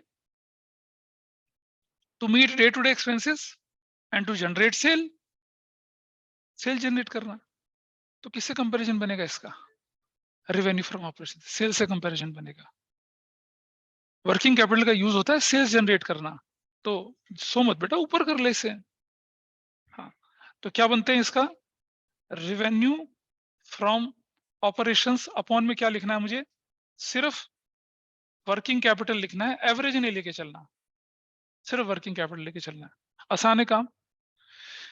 टर्नओवर का मतलब डिनोमिनेटर में वो जाएगी जो रेशो का नाम है, अगर ये वर्किंग कैपिटल है तो वर्किंग कैपिटल, ट्रेड पेबल है तो trade payable, trade receivable trade receivable, inventory तो इन्वेंट्री, डिनोमिनेटर तो वही रहेंगे जो रेशो का नाम है, फर्क ये एवरेज है, ये भी एवरेज है, ये भी एवरेज, वर्किंग कैपिटल में there is no such average, जरूरत नहीं पड़ती, वर्किंग कैपिटल तो करंट जो इन्फॉर्मेशन अवेलेबल है उससे काम निकाल लेते हैं हम लोग, ठीक है। रेवेन्यू फ्रॉम ऑपरेशन क्यों कर रहे हैं, क्योंकि वर्किंग कैपिटल की रिक्वायरमेंट होती है किसके लिए, सेल्स जनरेट करने के लिए, आप एडवर्टीजमेंट पे कर रहे हो, आप ब्रांड एम्बेसडर बना रहे हो, ये सब क्या है आपके ऑपरेटिंग एक्सपेंसेस है ना, इनसे तो सेल बढ़ती है, परचेज ऑफ रॉ मटेरियल है, बिजली पानी इलेक्ट्रिसिटी लेबर वेजेस ये सब भरते हैं, ये सब वर्किंग कैपिटल की जरूरत होती है, कौन सी रेशो थी ये, अगली रेशो बताओ क्या है आपके पास, फिक्स्ड एसेट्स टर्नओवर रेशो, ठीक है जी। सोचो जरा किससे कंपैरिजन कर सकते हैं इसका, नीचे क्या होना चाहिए, नीचे क्या होना चाहिए डिनोमिनेटर, नीचे क्या होना चाहिए पहले, एवरीबॉडी इज ओके, नोट्स में देख लीजिए एक बार, ठीक है, नीचे क्या होना चाहिए आपका fixed assets, in fact net fixed assets समझ लो आप, फिक्स एसेट्स में नेट फिक्स एसेट्स होना चाहिए, टोटल में वैल्यू तो क्या नेट मतलब डिप्रिसिएशन वगैरह माइनस करके, इसका कंपैरिजन किससे होना चाहिए, किससे किससे सोचो, देखो जरा किससे कंपैरिजन कर रखा है, cost of revenue from operation से कर रखा है, सेल्स से कर रखा है, आपकी एसेट्स आपके सेल्स का कितना प्रोपोर्शन है, आपकी एसेट्स भाई आपने पैसा लगा रखा ना बिजनेस में, याद है कैपिटल बजटिंग डिसीजन होता है बिजनेस स्टडीज में, कैपिटल बजटिंग डिसीजन क्या होता है, कैपिटल बजटिंग डिसीजन कि लॉन्ग टर्म सोर्सेज में, एसेट्स में, कैपिटल एसेट्स में आपने कितना पैसा लगा रखा है। तो और उस पैसे को लगा के आपका क्या निकलता है, आप देखते हो रिटर्न कितना आ रहा है भाई। रिटर्न किस फॉर्म में दिखता है आपको, रेवेन्यू फ्रॉम ऑपरेशन की फॉर्म में दिखता है।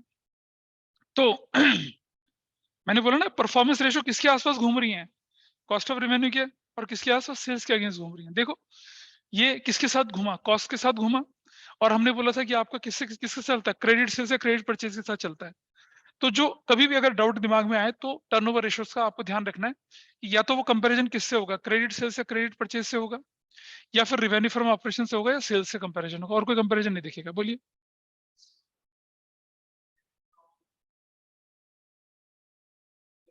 हाँ नहीं, हमने फॉर्मूले में क्या लिखा हुआ है,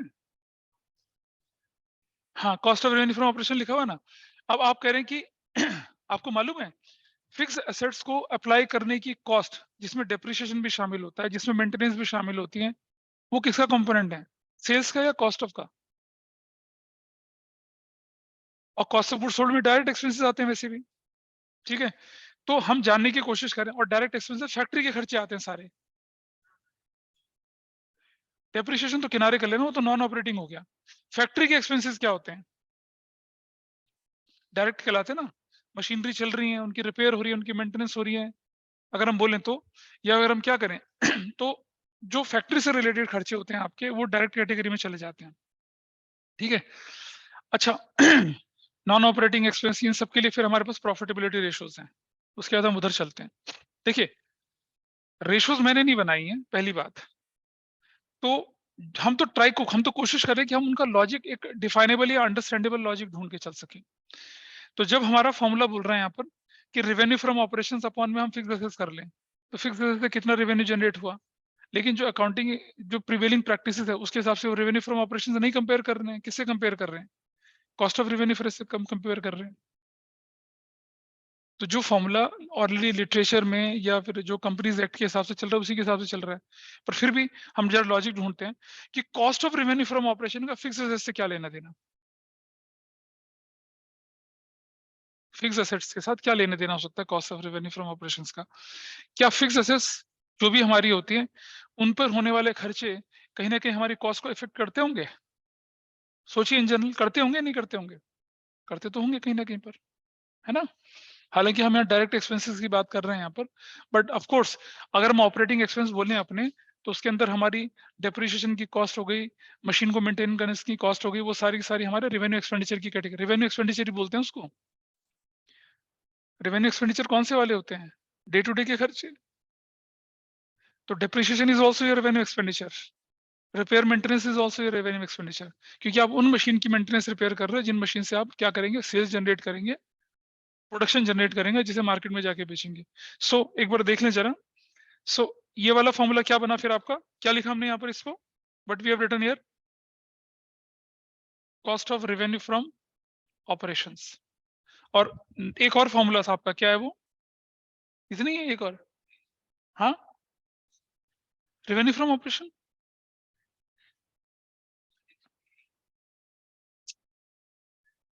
रुक जाए, हाँ एक और फॉर्मूला है ना, पहले तो आपको बताओ ना, एक और रेशो है वो बताओ कौन, नेट, हाँ नेट एसेट्स टर्नओवर रेशो, या दूसरी क्या, कैपिटल एम्प्लॉयड टर्नओवर रेशो। आप सब जानते हैं नेट एसेट्स का मतलब कैपिटल एम्प्लॉयड ही होता है। फिक्स एसेट्स टर्नओवर रेशो कुछ और चीज होती है, फिक्स एसेट्स टर्नओवर रेशो ये रही, नेट एसेट्स तो कैपिटल एम्प्लॉयड को बोलेंगे ना, तो कैसे डिवाइडेड बाय क्या होना चाहिए, कैपिटल एम्प्लॉयड ऊपर क्या होना चाहिए, क्या, हाँ इसमें भी नेट एसेट्स टर्नओवर रेशो में कॉस्ट ऑफ रेवेन्यू, और फॉर्मूला देख लीजिए। अब रेवेन्यू फ्रॉम ऑपरेशन है cost of revenue, revenue from operations. अब देख गौर समझना एक बात को, कैपिटल एम्प्लॉयड जो होती है ना, उसको लगा के हम कितना पैसा रिटर्न आया उस पर कंपैरिजन कर रहे होते हैं, ठीक है। और फिक्स एसेट्स जो होती है वो हमारी किससे कंपेयर कर रहे होते हैं, हम कॉस्ट के साथ कंपेयर कर रहे होते हैं, क्योंकि हमारी ऑपरेटिंग कॉस्ट लगती है। उस लॉजिक से हम इसको देख के चल सकते हैं। तो देखिए आपके सामने कितनी रेशो, 6 रेशोज आई। हमने इन रेशो का कंपैरिजन किससे किया, या तो cost of revenue from operation से किया, या रेवेन्यू फ्रॉम ऑपरेशन से किया, या क्रेडिट परचेज या क्रेडिट सेल से किया, बाकी कहीं कोई कंपैरिजन नहीं किया। इन्वेंट्री टर्नओवर रेशो कॉस्ट के साथ करूं, सेल्स के साथ करूं, परचेज के साथ करूं, या रेवेन्यू फ्रॉम ऑपरेशन के साथ, तो आप एलिमिनेट कर पाएंगे। रेवेन्यू फ्रॉम ऑपरेशन हट गया, परचेज सेल्स हट गया, बचा क्या? Cost. Trade receivable turnover ratio, obviously बात है, क्रेडिट सेल्स अपॉन में एवरेज। ट्रेड पेबल रेशो क्या होगा? नेट क्रेडिट परचेज अपॉन में क्या? Trade payable. ठीक है। वर्किंग कैपिटल क्या होती है? अपॉन में वर्किंग कैपिटल, तो ऊपर में क्या आ गया? रेवेन्यू फ्रॉम ऑपरेशन सेल्स के साथ कंपैरिजन किया, फिक्स्ड एसेट्स का कॉस्ट के साथ कंपैरिजन किया, और कैपिटल एम्प्लॉयड रेशो का किससे कंपैरिजन किया? रेवेन्यू फ्रॉम ऑपरेशन से। कितना आराम से, अगर मैं देखूं सारे रेशोज हमारे पास है, तो लेट अस रिकैप्चुलेट। अब सबसे पहले हमने पढ़ा था क्या? Current ratio, current assets upon में करंट लायबिलिटी, और क्या क्या चीज का ध्यान रखा? प्रोविजन फॉर डाउटफुल डेट हटा दिया, इन्वेंट्री और इन्वेंट्री में loose tools and stores and spares हटा दिए, और नीचे क्या कर दिया था? Current liability. क्विक एसेट्स में क्या? पूरी इन्वेंट्री प्रिपेयर्ड हटा दिया, अपॉन में करंट लायबिलिटी, खत्म। फिर इधर से डेट अपॉन में equity, debt equity ratio, proprietors fund upon में total equity, proprietors fund upon total proprietary ratio, total assets upon में debt, total assets to debt ratio.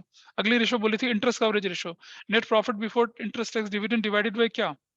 Interest on long term borrowing, interest coverage ratio. अगली ratio कौन सी बोली थी हमने उसमें? Date to equity तो हो चुकी थी ना, डेट अपॉन में कैपिटल एम्प्लॉयड रेशो, वो हमारा काम हो गया था। यहाँ आ गए हम परफॉर्मेंस। परफॉर्मेंस चलती है सेल्स पर, कॉस्ट पर, और किस पर? क्रेडिट परचेज और क्रेडिट सेल्स पर। इन्वेंट्री किससे डिवाइड कंपेयर होगी? कॉस्ट ऑफ रेवेन्यू अपॉन में average inventory, trade paid receivable, net credit sales upon में क्या? Average trade receivables, net credit purchase upon में एवरेज ट्रेड पेबल्स। फिर आई working capital divided by working capital, ऊपर क्या चला जाएगा? Revenue from operations. फिर आई क्या? फिक्स्ड एसेट्स टर्नओवर रेशो, नीचे फिक्स्ड एसेट्स, ऊपर क्या आएगा? कॉस्ट। और आया क्या? कैपिटल एम्प्लॉयड रेशो, नीचे आएगी कैपिटल एम्प्लॉयड, आएगा सेल्स। हो गई रेशोस। और हाँ, हाँ कोई बात नहीं, देख लेते हैं। हमने बोला ना कि फिक्स एसेट्स का दोनों से कंपैरिजन हो सकता है। चलिए जरा देखें जरा, यहाँ एक और देखते हैं। चलिए, ये चेंज इन इन्वेंट्री को मैंने और ऑलरेडी समझा रखा है आपको। ट्रेड रिसीवेबल्स हो गया नीचे, क्रेडिट टर्नओवर रेशो हो चुका है। डेट कलेक्शन पीरियड हम बाद में करेंगे जब हम इसके प्रैक्टिकल क्वेश्चंस करेंगे। Fixed assets turnover ratio, cost of revenue और revenue from operation upon fixed assets. लेकिन आपको जो फॉर्मूला लेके चलना है वो cost of revenue from operation लेके चलना है। जब कुछ भी गिवन ना हो तब आप रेवेन्यू फ्रॉम ऑपरेशन वाले को लेके चलेंगे, अदरवाइज नहीं। और बोला, ये तो बात की बात है, ठीक है। और एसेट्स टर्नओवर रेशो, तो इन रेशोज को, क्योंकि समय की कमी थोड़ी सी हमारे पास है, उसको हम नहीं पढ़ेंगे। अब हमारे पास जो टॉपिक, अब हम देखिए, आपका टास्क जो होगा वो क्या होगा? आपका टास्क होगा कि सॉल्वेंसी रेशोज और लिक्विडिटी रेशोज के इलस्ट्रेशन एक्सरसाइज के क्वेश्चंस ये करने पूरे, और स्कैनर के क्वेश्चंस।